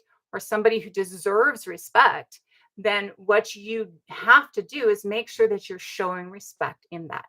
And this again is where you do not incorporate anybody else's heritage designs into your design work. I love the lines on a chin. I think they're beautiful. I think that they have this gorgeous, like the way that they kind of frame to me is gorgeous. I'm honestly disappointed that I will never wear lines on my chin. I can say that wholeheartedly, that I'm honestly disappointed that I will never wear lines on my chin. It is a beautiful marking, but it is a marking that's earned. It belongs to specific groups. And it should be allowed to belong to specific groups. When you disrespect that, you lose any earned respect you had, right? So stay away from it. Find other ways. I can't tattoo lines on my chin, right? I might come up with a design at some point that works for me that I do put on my chin that doesn't incorporate that, right? I don't know. I've thought about rune work. I've thought about OM work. I've thought about a few different things. I might never do tattoos on my face. I've wanted a half moon on my forehead since Mist of Avalon at like 14. I mean, come on now, right? So, there's 1,000 different designs that I can incorporate. The Chinese mummy that we have has moons on her eyes, half moons on her eyelids. I mean, I could totally do half moons on my eyelids, right? And the tattoo culture is seen all over Eurasia into Western Eurasia. So this is absolutely something that is heritageable for somebody of purely Western Eurasian descent. I am not, I have Asian descent as well. So, like, specific areas, but a couple of different specific areas. So, I mean, this is absolutely acceptable because this is a tattoo culture that we're seeing across this area, right? And as we're going back this far, we're also looking at tattoo cultures that are moving back and forth so that you're going to see it incorporated in different regions and in different areas. I could absolutely do that and be totally legit and still not steal somebody else's culture, still not appropriate somebody else's culture. And I have Turtle Island Indigenous ancestry, right? I was raised in a Turtle Island Indigenous group, right? I'm not claimed by a space. I'm not going to incorporate my grandmother's nations onto my body because I haven't earned a space in my grandmother's nations. I'm not a member of their nations, right? That doesn't mean that I'm not Indigenous. It doesn't mean that I'm not Miwok in my heritage, right? But it does mean that I'm not going to incorporate Miwok designs because I am not a member of the Miwok, right? We have to, as a species, understand that we only get the respect and love we give. And if you're never giving respect and love, if you're never holding anybody else's ideas sacred, Who do you think you are that everybody should hold yours sacred? Why are you so special that everybody should hold your shit sacred, but nobody else's shit gets to be held sacred by you? Right? So do not take this and go, well, this means I can do this. Now, again, there are places in Europe currently, current indigenous groups in Europe who have chin tattoos. Again, you have to be a member of a group. You have to be claimed by, you have to belong to utilize, right? If you're taking this back 10,000 years to a group or 3,000 years to a group that is no longer, or their descendants are more dispersed, or, things like that, then absolutely you can incorporate these things. But if you're looking at things that are currently claimed by current indigenous space now, don't, unless you belong to, unless you are claimed by. And I get the pain. I feel your pain. It doesn't mean that I feel your pain so much that I think it would be appropriate. You know, I'll probably guarantee I've liked chin tattoos longer than you, right? Probably guarantee. Um, and I'm still not going to, right? And I think that that's important. And the reasoning that I'm harping on that is because of the things that are going around on TikTok right now, right? We know that currently right now there is a lot of idea that, thank you, Celtic. I didn't know anybody was over there. A lot of this idea of taking the chin line, going from the taking.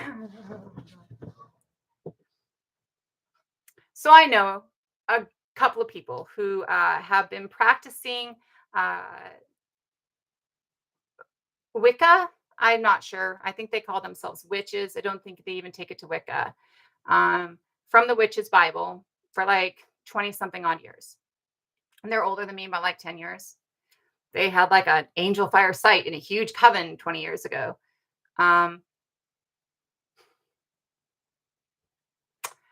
One of these people got in an argument with me about the word Widda.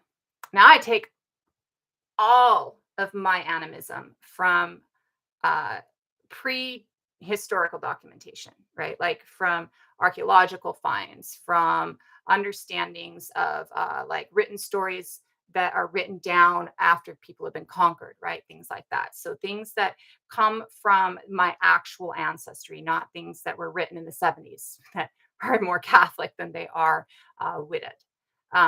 This person decided to argue with me over the word Widda and demanded my source. I was at work. It's over Facebook. I told him, I said, well, it's a book that I read 20 years ago. I'll find the book, right? And as I'm doing this, somebody's like, I can't Google it, so it doesn't exist.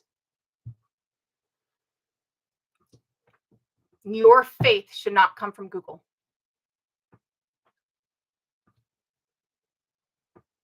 Your faith should not come from Google. You should not be able to, or you should not be able to, you should not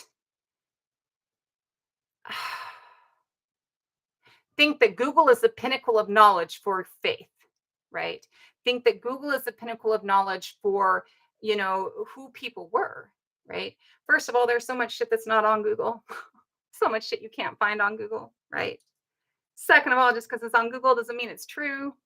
Let's be real. It's called The Druids, and it's Peter Beresford Ellis or Peter Ellis Beresford. I think I put a books tab. If I did not put a books tab on my website, please tell me, and I will try and put that book on there. I've got a couple others I want to get on there, but it's called The Druids, and it actually shows he's a linguist, and he talks about Proto-Indo-European language and how he can trace Proto-Indo-European language through everything, and it is a trace of it, and in it, when he's talking about how you can trace it and he's talking about words, he talks about where the word Widda and where the word druid come from. And he talks about how they translate down and what they originally meant. And that's where I took it from.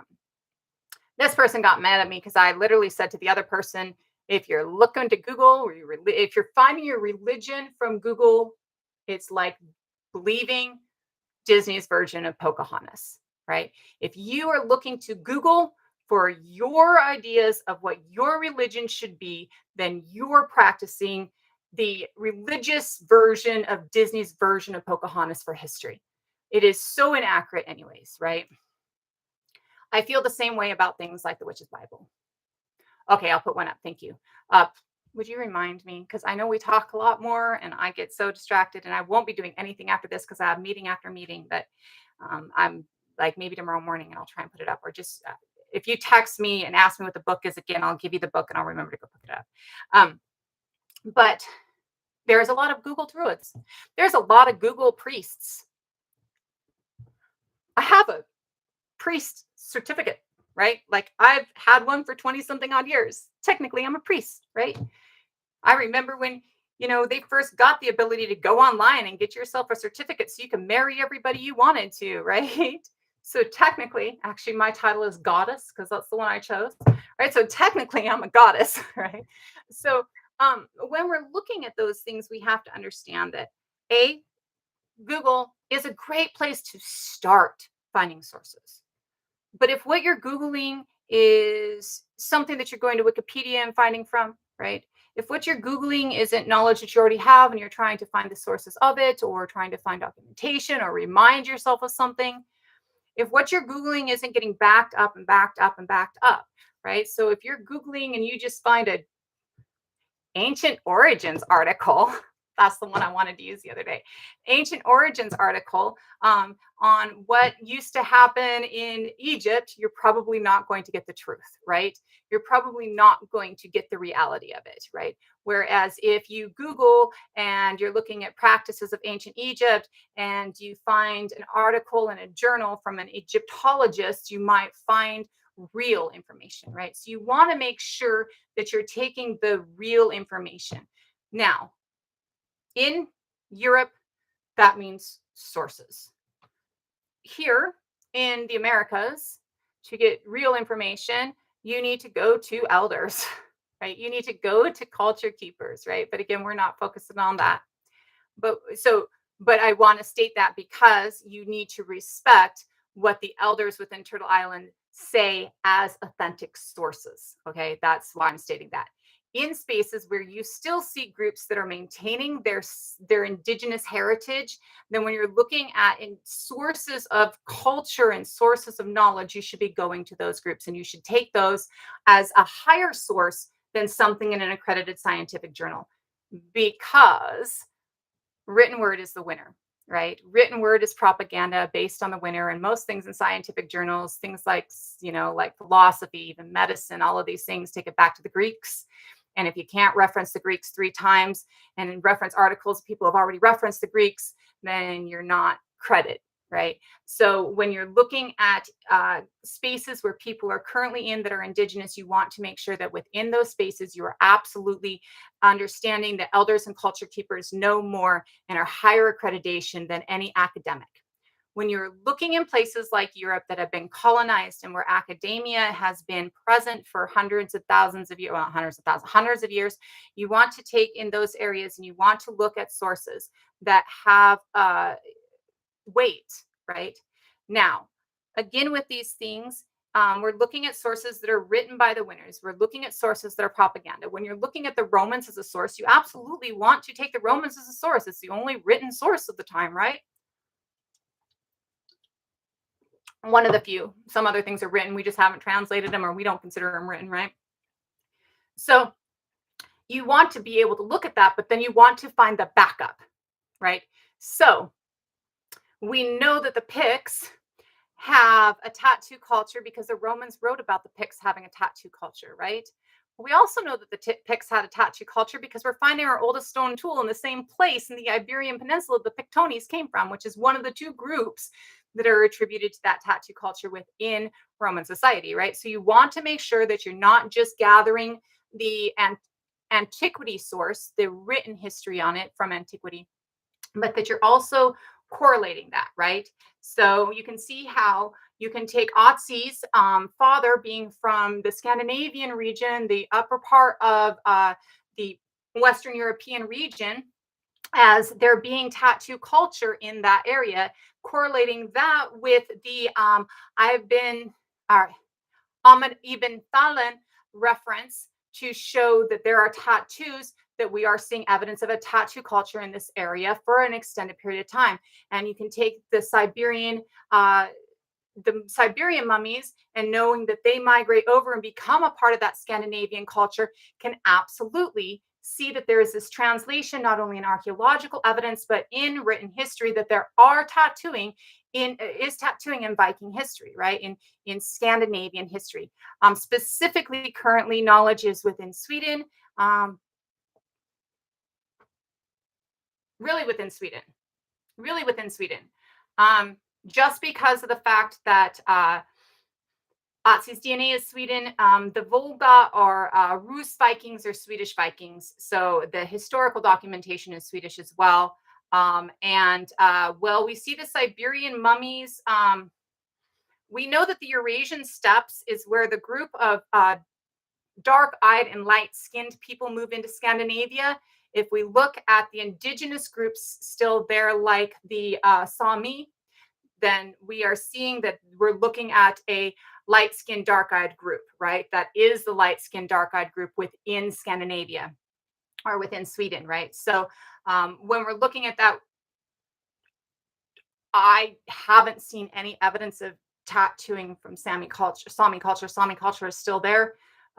So I mean, unless one of my Sami friends says differently to my understanding, that doesn't carry over, right? So, and I can only state that because of the fact that we do see that Sami culture still exists, right? That Sami culture has maintained its indigeneity, though it has been greatly relegated and greatly decimated, right?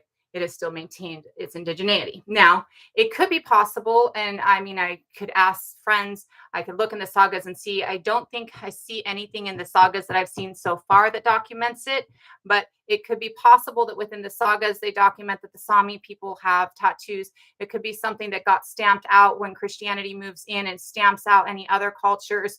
And so they have to, you know, drop it so that they're not further persecuted, right? So it could be possible, knowing that, or to my understanding, the evidence showing that the dark-eyed, light-skinned people coming over from the Eurasian steppes, same area as Siberia, same area that we're seeing mummies a couple thousand years afterwards. We know that this is roughly 7,000 years ago, right? Um, So blue-eyed starts the first people that move into Britain, uh, to my knowledge, are blue-eyed, but they're dark of skin. That is Cheddarman. Cheddarman's descendant actually, like 300 generation great grandson, actually lives less than a mile from where Cheddarman was found. And the mitochondrial and DNA from that group is like 13% of Northwest Europe. The evidence currently understood is that when we move into northwestern Eurasia, because that starts coming out from underneath the ice, like Britain starts coming out, the lower part of Britain comes out from underneath the ice at 27,000 years ago. But the top part of Britain, Scotland, and Ireland and Scandinavia don't come out from underneath the ice until roughly 10,000, 8,000, 7,000 years ago. And so because of that, we're not seeing Homo sapiens there before then. We do see Neanderthals there, but not Homo sapiens, and Heidelbergensis there, but not Homo sapiens. When we're looking at that, we are seeing that most of Western Eurasia is settled by a dark skinned, light eyed group of people uh, moving out of the Middle East. Um, and that when they move up into Scandinavia, this was an article that came out a couple years ago, well, a year or so ago now, when they're moving up into Scandinavia, that same group of dark skinned, light eyed people moving up into Scandinavia is moving up into Scandinavia at the same time that a group is coming up from the Eurasian steppes, and they've already lightened their skin. So they say it takes 100 generations for an adaptation to take effect fully. And I want to always remind people that when we're talking about light versus dark, we're talking about spectrums.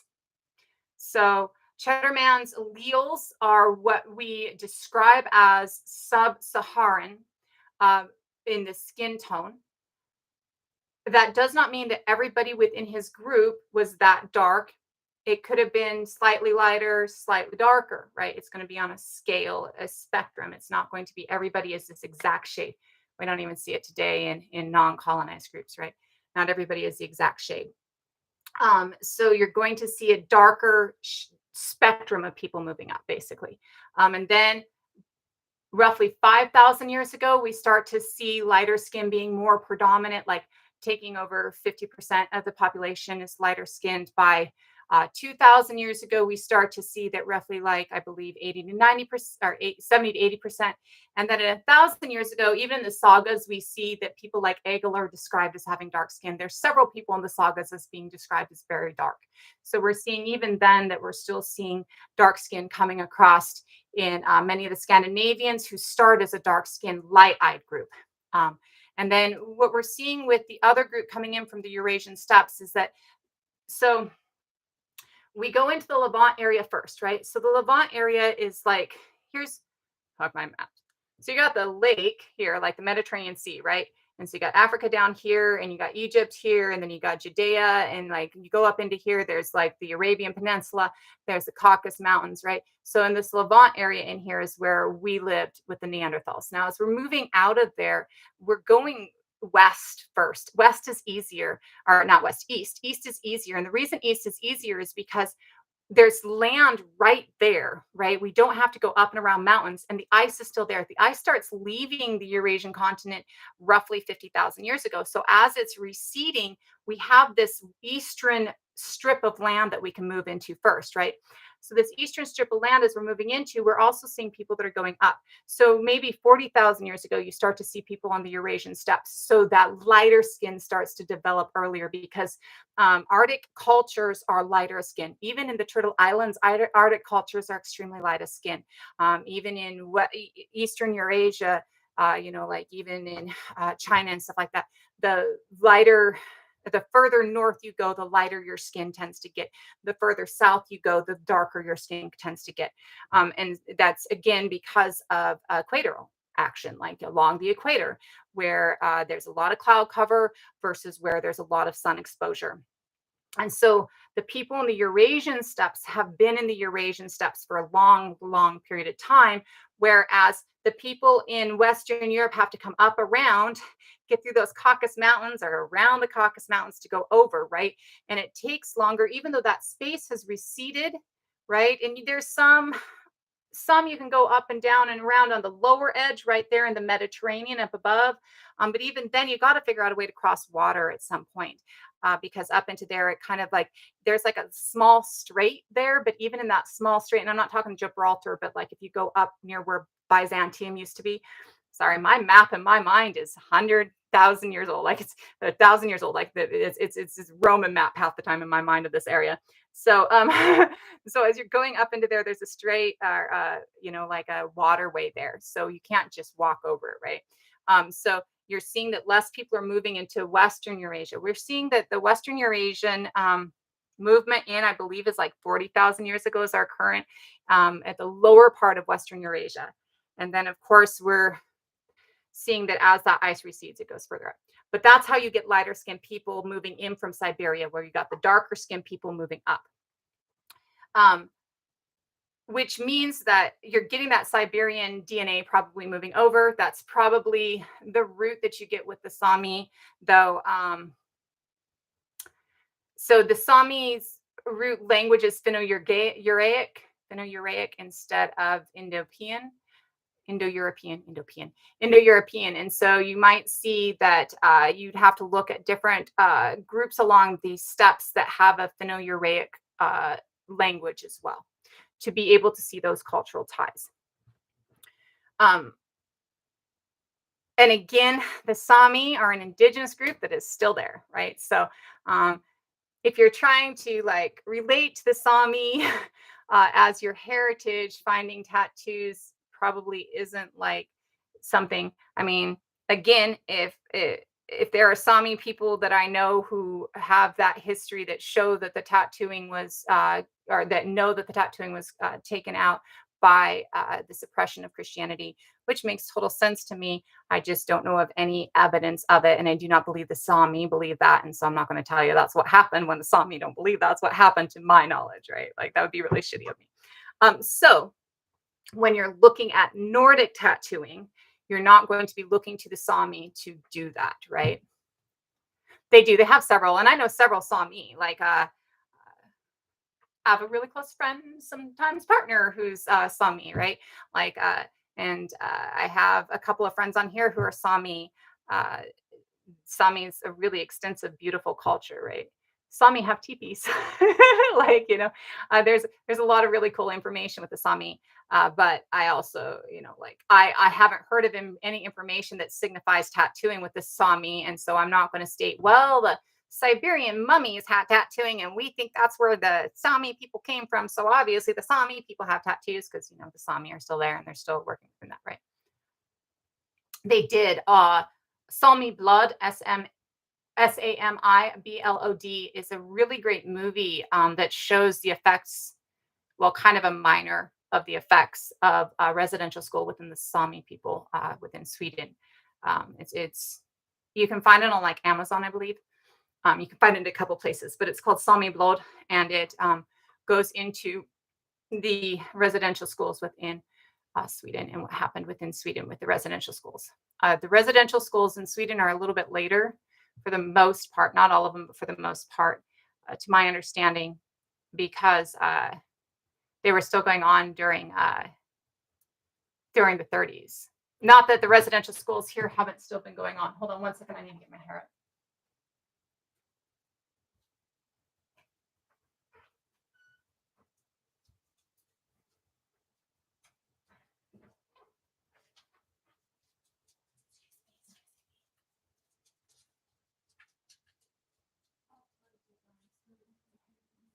Jesus, stop following me around, please.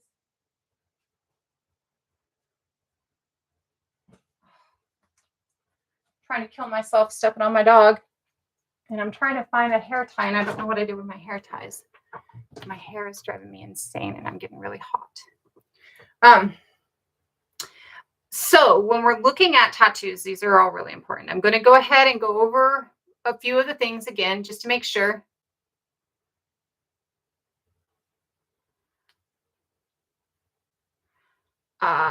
So let me go ahead and answer these questions, and then we'll go ahead and do some questions, and I'll go ahead and probably take off. So green eyes are roughly 2% of the population. Red hair is roughly 2% of the population of the globe. You can see green eyes really everywhere. It just depends on what the heritage pops up with, what is recessive, what is dominant. But some Siberian people, yes, would be light of skin on the lighter spectrum and have green eyes. Shyla, there's a lot of reasons.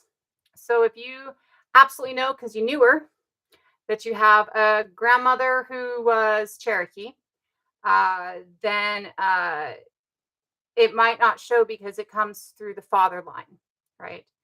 But that's if you absolutely know that you have a Cherokee great grandmother. If you don't absolutely know, like have pictures, it's probably because you don't have any Cherokee in you, that there's not a Cherokee great grandmother. But that was what somebody had said. Now that could mean a few different things. That could mean that you have an indigenous ancestor, but she wasn't Cherokee. She was from a different group. It could mean that you don't have an indigenous ancestor. It could mean a few different things. If you are trying to find connection to the Cherokee and you're trying to do it through a grandmother that you believe you have, you can take that grandmother to a tribal office, a nation's council, and see if that great grandmother is on their rolls and see if the family line traces down to you. But I don't do Turtle Island reconnection usually. It's just not something I do. Um, when you're looking at connecting with your heritage and you're trying to find different connections and you're unsure and you live in a diaspora is a space that that your ancestors didn't live in, right? So, like people who are indigenous to Turtle Island aren't in a diaspora, this is their home. People who are indigenous to Africa are in a diaspora. It's usually called like the African diaspora within Turtle Island, or, the Black diaspora. Uh, People who are of European descent who are here in the Turtle Islands are in a diaspora. So if you are in a diaspora, meaning that you're not in the land that your ancestors were in, then when you're looking at how to trace your DNA, how to trace your family lines, you can absolutely get DNA testing done. You need to remember with things like Ancestry and 23andMe that they do not test a full of your genome, which is sometimes why you can't find DNA in your genome. And that the way that they do their comparisons with their tests aren't really like, they don't really like link you. They'll link you to living relatives, but they're not going to actually link you to ancestral relatives. They'll link you to a space, like maybe 25% of your DNA comes from this area or something like that. Myself personally, I have an ancestry test. I take that ancestry test and I take it to different spaces. I took it to one space called Your True Ancestry, which will link you to archaeological spaces. My test on ancestry doesn't show any Turtle Island indigenous DNA. When I take it to Your True Ancestry, it says you have Turtle Island indigenous DNA, but you don't have enough for our site to read it. When I take it to another site, I think it's on the Your DNA portal, and it breaks it down, it shows Miwok. So different sites will take that and be able to show you different information, but it's still not the full of your genome. And Ancestry and 23andMe is not going to give you the best of the information. On my website, there is a tools tab, and there's a few DNA things in there that will give you a couple different sites that you can take that to. When you're looking at, like, even if you pop your thing into Ancestry and it says you have 3% Turtle Island indigenous DNA, right? And it says 3% Cherokee, right? It needs to be understood that they're not taking that from Cherokee finds pre-contact. They're taking it from modern Cherokee people. So if I'm a modern Cherokee person with, say, I've got 10% Cherokee, like my, great grandmother was Cherokee, right? And I have a lot of admixture from Europe, and you're on Ancestry. It might be comparing your DNA to my actual European DNA, not to my actual pre-contact Cherokee DNA. So when you're looking at DNA on Ancestry and 23andMe, if it is connecting you to indigenous groups or things like that, you want to make sure that it is connecting you to, you want to take it and dig deeper, because it's likely that it's only connecting you to the modern groups. And many modern groups are so, there's so much European DNA admixture that you might not be getting the entire truth. So you definitely want to double down on that before you go and, are looking at that. Again, though, if you are looking at trying to find Turtle Island indigenous DNA or trying to find Turtle Island indigenous heritage, what I recommend to you is to take what knowledge you have and go to your local, go to the tribe that connects to. I can't. Hold on one second.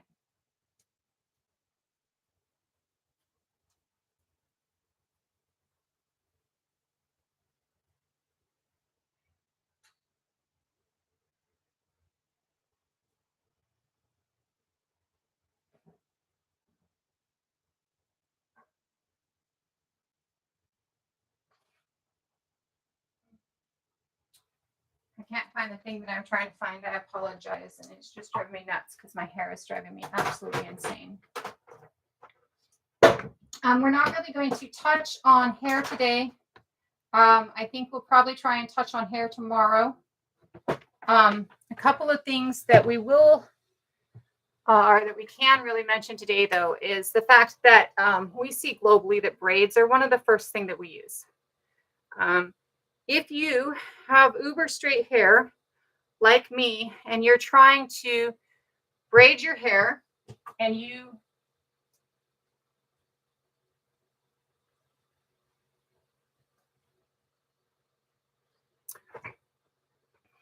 don't have elastic, right? And you have uber straight hair like this. Earrings are going to get in the way.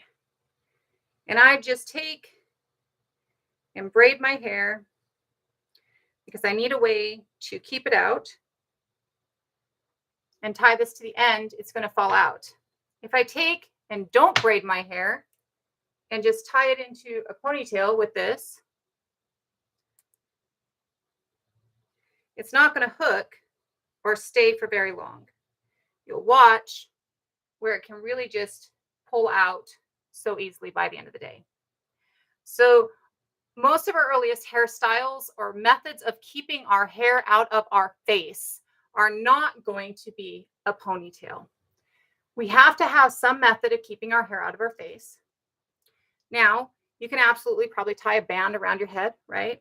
You can absolutely probably, like a scarf pull back or a cloth pull back, no problems. I know that field speaking.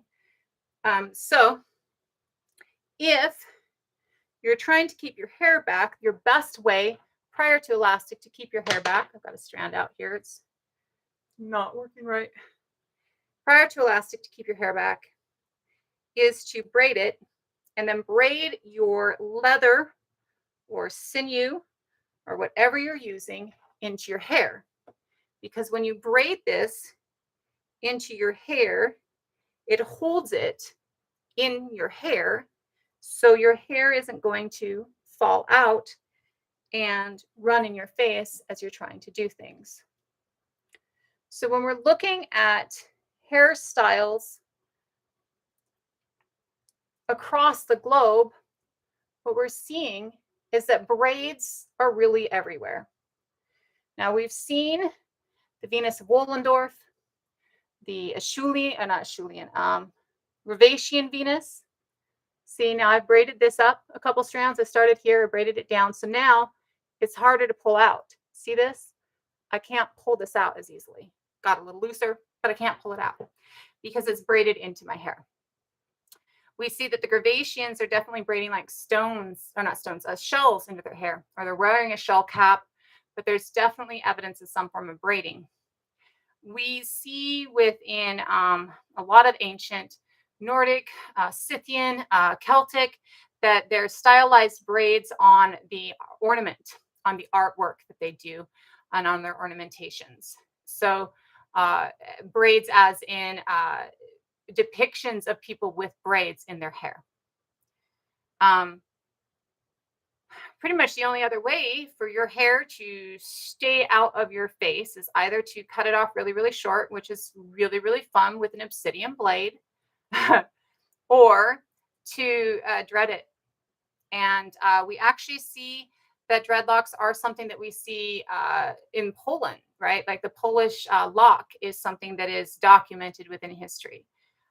We also see that a lot of Scandinavians still have tightly coiled hair too. So really the earliest ways that we're keeping our hair out of our face is going to be braiding or some form of a cap maybe, but even with that cap, we're looking at, still in the designs that we're seeing. So the Venus ones that we have, the statue of Wollendorf, she has, it looks like maybe like it's all tightly coiled or braided to her hair, right? Like it's all tight down. It's a bunch of little, like we would think of as the foundations of box braids, right? A bunch of little squares that are tightened down. We think that it might be a cap. That's shells. But even then, the hair underneath is not long. It's not there. The other Gravacian Venus that I can think of off the top of my head is the one that we've shared in here as well. And in that one, she has long hair that's obviously uh, braided, like the way it is. It looks like it's either braided or it looks to me like it's braided with shells into the braids, right? But it's long. Um, or it's a cap covering. We don't know exactly, right? When we're looking at many of the designs of like there's pictures or not pictures but pins of Freya that look like they look like dreadlocks then tied into a knot, right? uh this is, people like to say white people don't dread their hair unless it's unwashed, right? If you're living, in prehistory, you are definitely washing your body, but most of the time you're not combing or brushing your hair. There's not a lot of evidence of combs or brushes of hair early on, right? There's not a lot of evidence that we're really, spending a lot of time doing this, right? So your hair matting up is probably going to be really natural. Like it's probably just going to be there. We also see that people are like, well, straight hair can't dread, straight hair can't braid. Um, we see many pictures of Turtle Island indigenous people who had dreadlocks. We see mummies in Turtle Island who have dreadlocks. And we see mummies in Turtle Island, and their hair is very obviously uber straight hair when you look at the mummy, right? We see mummies who have micro braids in Turtle Island. And again, looking at the mummies, all of these are straight haired. We're going to go into that stuff a little bit more tomorrow. This is something that I've been asked to touch on a few times. I've been asked to touch on tattooing a few times. I've been asked for a long time to touch on braiding and hair. These are not the most comfortable topics for me to touch on. But they are topics that I put a lot of time and energy into knowing. So I do have some knowledge on them, and so I will be sharing some of that knowledge.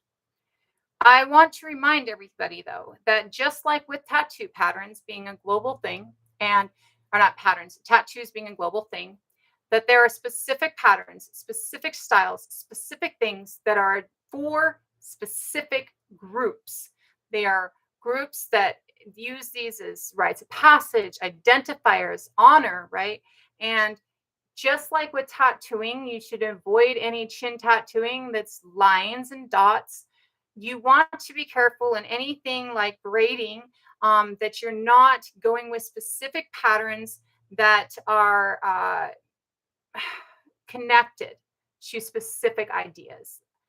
There are specific things that, patterns that were braided into hair so that you could find your way north, right? And you fuck off if you think that you have the right to wear that. If you come from the people that were killing them, right? Like, what the fuck?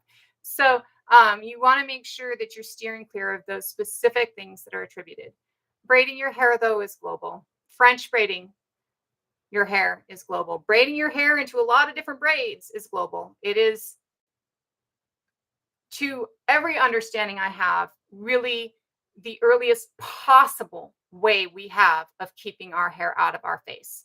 Because again, tying a piece of leather into my ponytail at the back, that ponytail, I learned this at 5 because I didn't grow up with elastic bands, right? I'm in the middle of the woods and I'm like, my hair is long and it's in my face and I can't get it out of my face. And I take a piece of leather and I try and tie it back and it keeps falling out. And mom's like, you have to braid it in. And mom taught me how to braid it into my hair so that that could be tied off on the end so that the braid itself would hold. You cannot, especially with uber straight hair, just tie off your hair. Which means that as we're looking at braiding, I mean, it's easier for somebody with tightly coiled hair to tie off their hair into just a ponytail or a knot with a strip of leather there than it is for somebody. Mine is ultra straight and ultra fine. I'm pretty sure it comes from my Celtic ancestry. It's like ultra straight and ultra fine.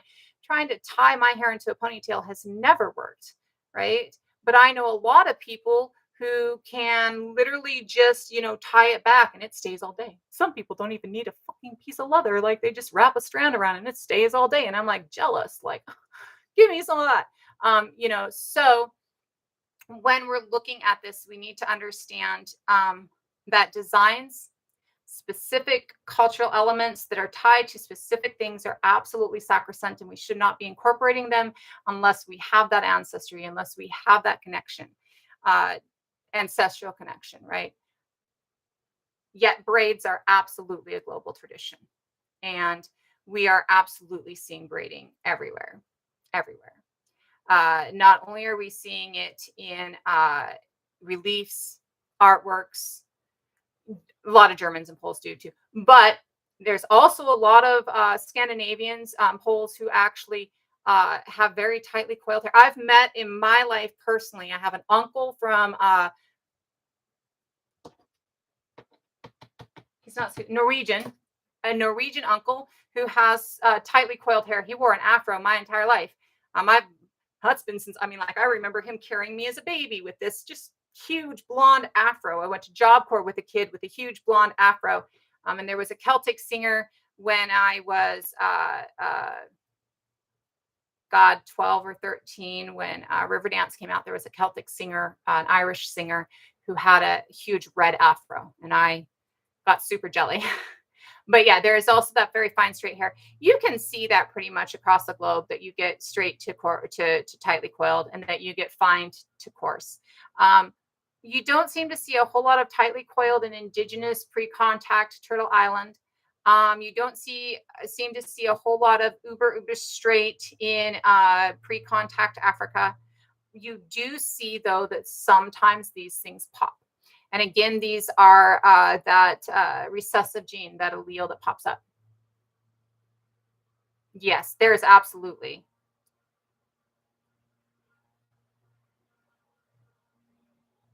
Absolutely, Richard. So the question is, I don't feel like I have a clear understanding or quick, simple argument for why cultural appropriation is wrong. Would you mind explaining why you must have the ancestral connection? Also, what exactly constitutes appropriation and how that differs from, say, appreciation? This is really good, and let me make sure. So when we're looking at, first let's talk about appropriation versus appreciation. Uh, if you are buying earrings from an indigenous creator, right? These are from Makwa, friend of mine in Canada, living in coastal Salish territory. This is Bernie at the inauguration. With his mittens sitting down, and there's sweetgrass braid around them. Makwa does some amazing, amazing jewelry. If you are buying jewelry from an indigenous creator and wearing it, that is appreciation. When you are now, beading is global. I don't care where you're from, you can bead, okay? But when you're beading specific designs that are Turtle Island indigenous designs and calling your artwork indigenous inspired and selling your artwork and you have no indigenous connection, that is appropriation. There are a couple other things that are appropriation. Um, so, uh, I personally, now I've worn box braids because my black sister braided box braids into my hair because she was learning and she needed somebody to braid on, right? So I've worn box braids. This is a black woman who is giving me box braids because she is trying to learn for herself. This is appreciation. This is me appreciating my sister enough to give her, my hair to play with, right? If I were in turn going to learn how to do box braids and go out and start box braiding everybody and getting money from it, that's going to be appropriation. If I am not fighting for the Crown Act, but I'm going out and perming my hair as tightly as I can so it appears that I have an afro, then that's appropriation. That is trying to adopt or benefit from something that is getting somebody else in trouble, that is causing problems for somebody else. This is where things like braiding can become appropriation instead of appreciation, right? If I am financing my life based on doing something that is distinctly applied to a group that gets persecuted from doing it, or so box braids aren't protective for anybody. Like they actually pull hair out on everybody. I have actually seen where I've seen where it pulls like patches from scalps in my nieces, right? Like where their hair gets braided up, and then they'll have to stop braiding for a while because it will actually pull the hair out. So it's not really protective for anybody, but what it is a style that was required for many people who have tightly coiled hair to appear proper and European enough, right? And so for me to utilize it to profit off of when they had to use it to just get by is not appropriate, right? Um, there are specific Bantu knots. Bantu knots are from a specific group within Africa, right?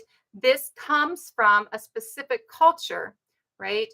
It's a part of who they are. For me to wear them would not be appropriate. It would be appropriation versus appreciation. Now, if I go and I visit that region of Africa, I can't remember exactly what region Bantu culture is in, and somebody within that culture gives me Bantu knots and dresses me up pretty, I am appreciating their culture. If I take those designs that I got shown by this beautiful Bantu woman who did my hair in Africa, and I go home to New York and I start selling my version of Bantu knots, that is appropriation. Okay. So you are absolutely welcome to wear. You are absolutely welcome to partake when invited into these cultures, into jewelry, into different things that are being offered. Do not make money. Do not make a platform off of, and do not use it as mockery, right? Do not put on Bantu knots and then go around and act like you're from like put on blackface and play minstrel shit, right? Like that's mockery. So that would be appropriation, right? So you are absolutely welcome to wear indigenous designs. Everybody got all up in arms for everybody wearing kunta cloth at some big thing a couple years ago. Now, they were using that as a platform. That's appropriation. That's unacceptable. It may have been given by somebody in Congress who was of African descent who is trying to bring that in and show this unity. That becomes appreciation, right? If the person from Africa or of African descent who brings in the kunta cloth and puts it on everybody and says, hey, I want you to wear this to show this unity, then it is appreciation, not appropriation. If Nancy Pelosi decided that everybody should wear kunta cloth and go outside and stand in it, that's appropriation. So I'm hoping that gives a really good understanding of what appropriation versus appreciation is. Again, braiding is a global thing. French braiding your hair is a global thing. There are specific designs here in the United States that were done as roadmaps to how to get to freedom. You shouldn't do those. Bantu knots, unless you have somebody who is Bantu who's putting these in and you're appreciating this, same thing with the specific patterns of cornrows. If you have a friend or a family member who is practicing and they want to do that in your hair, that's appreciation. You're appreciating them. You're giving them your time. You're doing your best for them. If you're going and begging for it, it's a whole different thing. But yeah, sure, you can use my head. That's appreciation. Little girls talking about how they really wish they looked like beautiful little girls with lots of braids in their hair. That's appreciation, not appropriation. Getting all up in arms because a 5-year-old wants to look like the beautiful people she sees around her, that's kind of crappy behavior.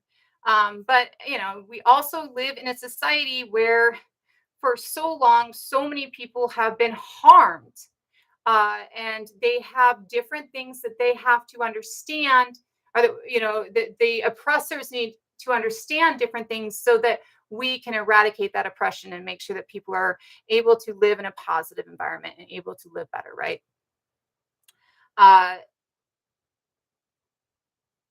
So that is the difference between cultural appropriation versus cultural appreciation. I do want to state that currently, there is an issue with a Ukrainian refugee who is going around and filming indigenous events and going on about indigenous things, receiving a lot of indigenous gifts, things like that.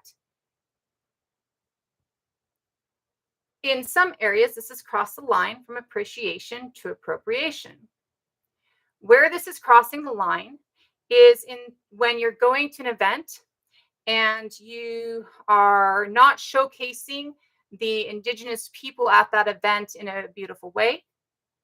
When you're talking about how you want all the aunties to come for you or get you, or where's my aunties at, or I'm looking for an auntie, and you're marginalizing or tokenizing indigenous women in the middle of missing and murdered indigenous women crisis. When you are not showing respect for this ceremony, and when you're then building a platform on it, right? That's where this can become a mix from appreciation, or not a mix, a crossover from appreciation into appropriation, because now you're building a platform on it, you're gaining notoriety, you're gaining gifts, and you're not being as respectful as you should be, right? You're not uplifting the voices who should be gaining notoriety off of this, right? So that's an example of where appreciation can turn into appropriation if it's not done with appreciation. Appreciation should be done with appreciation. The second part of that question is, I don't feel like I have a clear understanding or a quick, simple argument for why cultural appropriation is wrong. Would you mind explaining why you must have the cultural ancestral or the ancestral connection? This is important to me. First of all, if you are trying to connect to your ancestors and you connect to the wrong ancestors, you're not going to like the backlash, right? As a spiritual person, as an animistic person, you are going to see that you are connecting to the wrong people. If you are, European colonizer and you're burning white sage in California, you're going to be calling on the people that your ancestors killed, right? So you're unlikely to get a positive reaction there. If you are calling on people or ancestors that aren't yours, that are like your ancestors didn't respect them, then your ancestors probably going to look at you and go, what the fuck's wrong with you? They're not going to be talking to you because they're going to look at you as lower on the level. Different reasons on an ancestral and connection. We're calling on the wrong ancestry is just not appropriate for moving yourself forward. Like, what are you trying to connect to at that point? They're not yours, right? The other thing with this is that most things within culture have a purpose, have a ceremony, have a weight behind them. The war bonnet that is worn by certain plains nations is it's a badge. It's like a purple heart. Like, you don't go around wearing a fucking purple heart unless you've earned it. Why would you wear a war bonnet unless you earned it, right? When you're looking at the facial tattoos like we're talking about, and you're looking at the specific chin tattoos that are lines and dots and stuff that are Turtle Island Indigenous tattoos, any chin tattoo that is a line is really a Turtle Island Indigenous tattoo. You are looking at things that are rites of passage. They're identifiers for specific groups. And when you take that and steal that from them, you're identifying yourself wrong, and it's stolen valor, right? It's claiming something that you haven't earned, right? It's as bad. I mean, I wear the hat I wear, which is a cloche that has my military patches on the side of it, because I was given a ball cap with military patches on it while I was in Standing Rock by a brother. I didn't have anything to do with my service beforehand, wouldn't go to the VA, wouldn't do anything with it. And he said, you need to be proud of your service. I said, okay. Wore that thing constantly. I'm going to be proud of my service. So Lamont said I had to be proud of my service. I'm going to be proud of my service, right? So I'm wearing this bitch around, and I'm constantly asked, are you really in the military? Were you really in the military?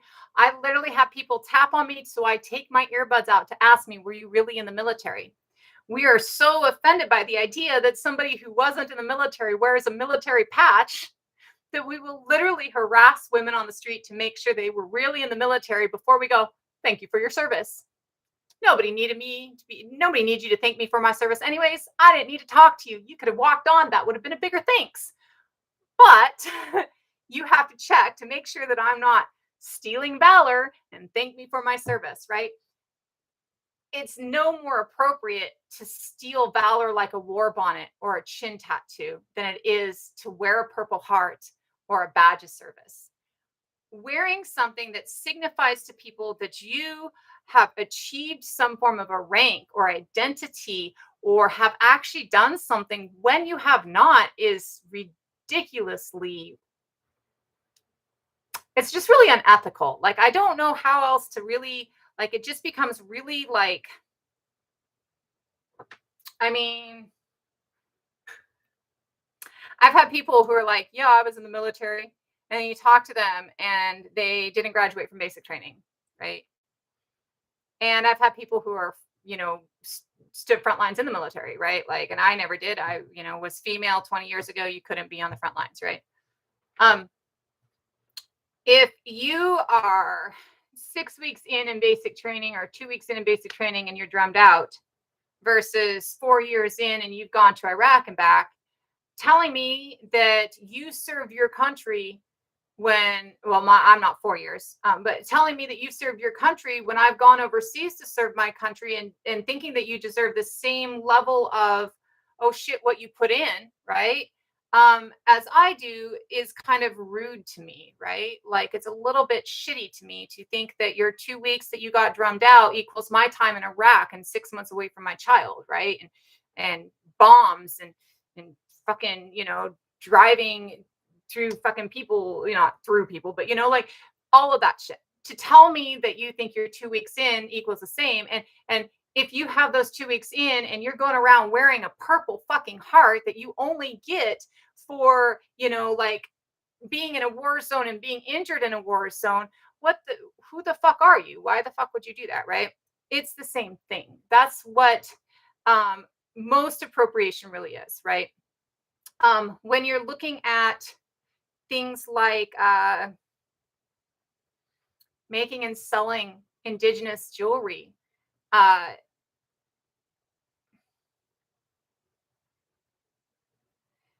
so it's probably not going to fuck with your ancestral connection, because at that point, you're probably not worried about connecting to your ancestry, right? You're really working on stealing from other people to, get a buck, right? You're working on exploitation, so you're not really working on that connection. um, there's probably not going to be a level of blowback that you're going to get unless somebody finds you, right? And some indigenous person's like, what the fuck? And, you get called out, which happens a lot. Uh, I would state, though, that you are absolutely participating in the problem. You are a colonizer at that point. That is exactly what colonization is, right? That is exactly part of the problem. So if you are, second speaks. If you are stealing, because that's essentially what that is, from people who have hardly anything, right?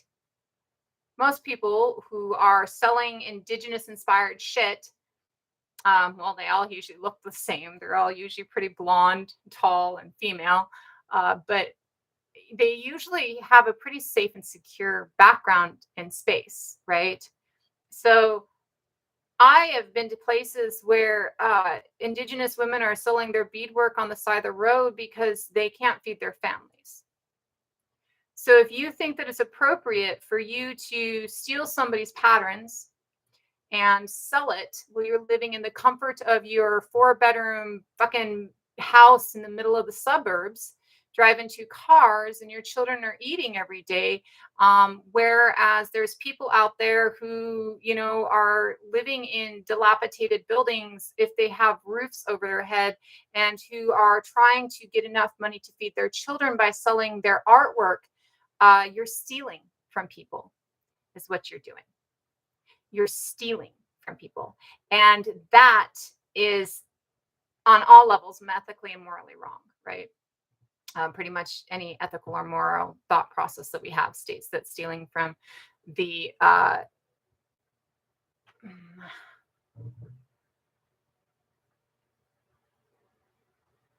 stealing from those that have less than you is inappropriate. Like, I don't care if you steal from corporations, you can steal from corporations all day long, but stealing from those that have less than you is pretty morally and ethically dead inside.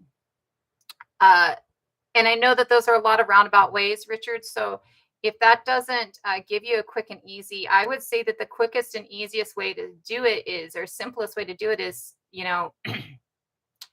really depends on the purpose of why somebody's doing it. So, or what they're doing. So if you're looking at somebody who's trying to connect their ancestors and they're doing it the wrong way, then what you're looking at, or what you can do, is say, hey, you're connecting to the wrong ancestors. They're not going to hear you, or they're going to be offended by what you're doing. Say we're talking about burning sage, burning white sage specifically. You can say, hey, you're connecting to the wrong ancestors. They're not going to hear you. That's going to cause harm on a spiritual level. You might want to instead burn lavender or rose, because it's something that, is rose is global and it's an air cleanser, right? If you're looking at somebody who is making and creating native designs or something like that, and selling them, making money off of it, then I would tell them that you are ethically, that you're essentially stealing from those who are less fortunate than you. And that's a really fucked up thing to do. That it's inappropriate for you to profit off of other people's pain and other people's suffering. And if you are seeing appropriation, as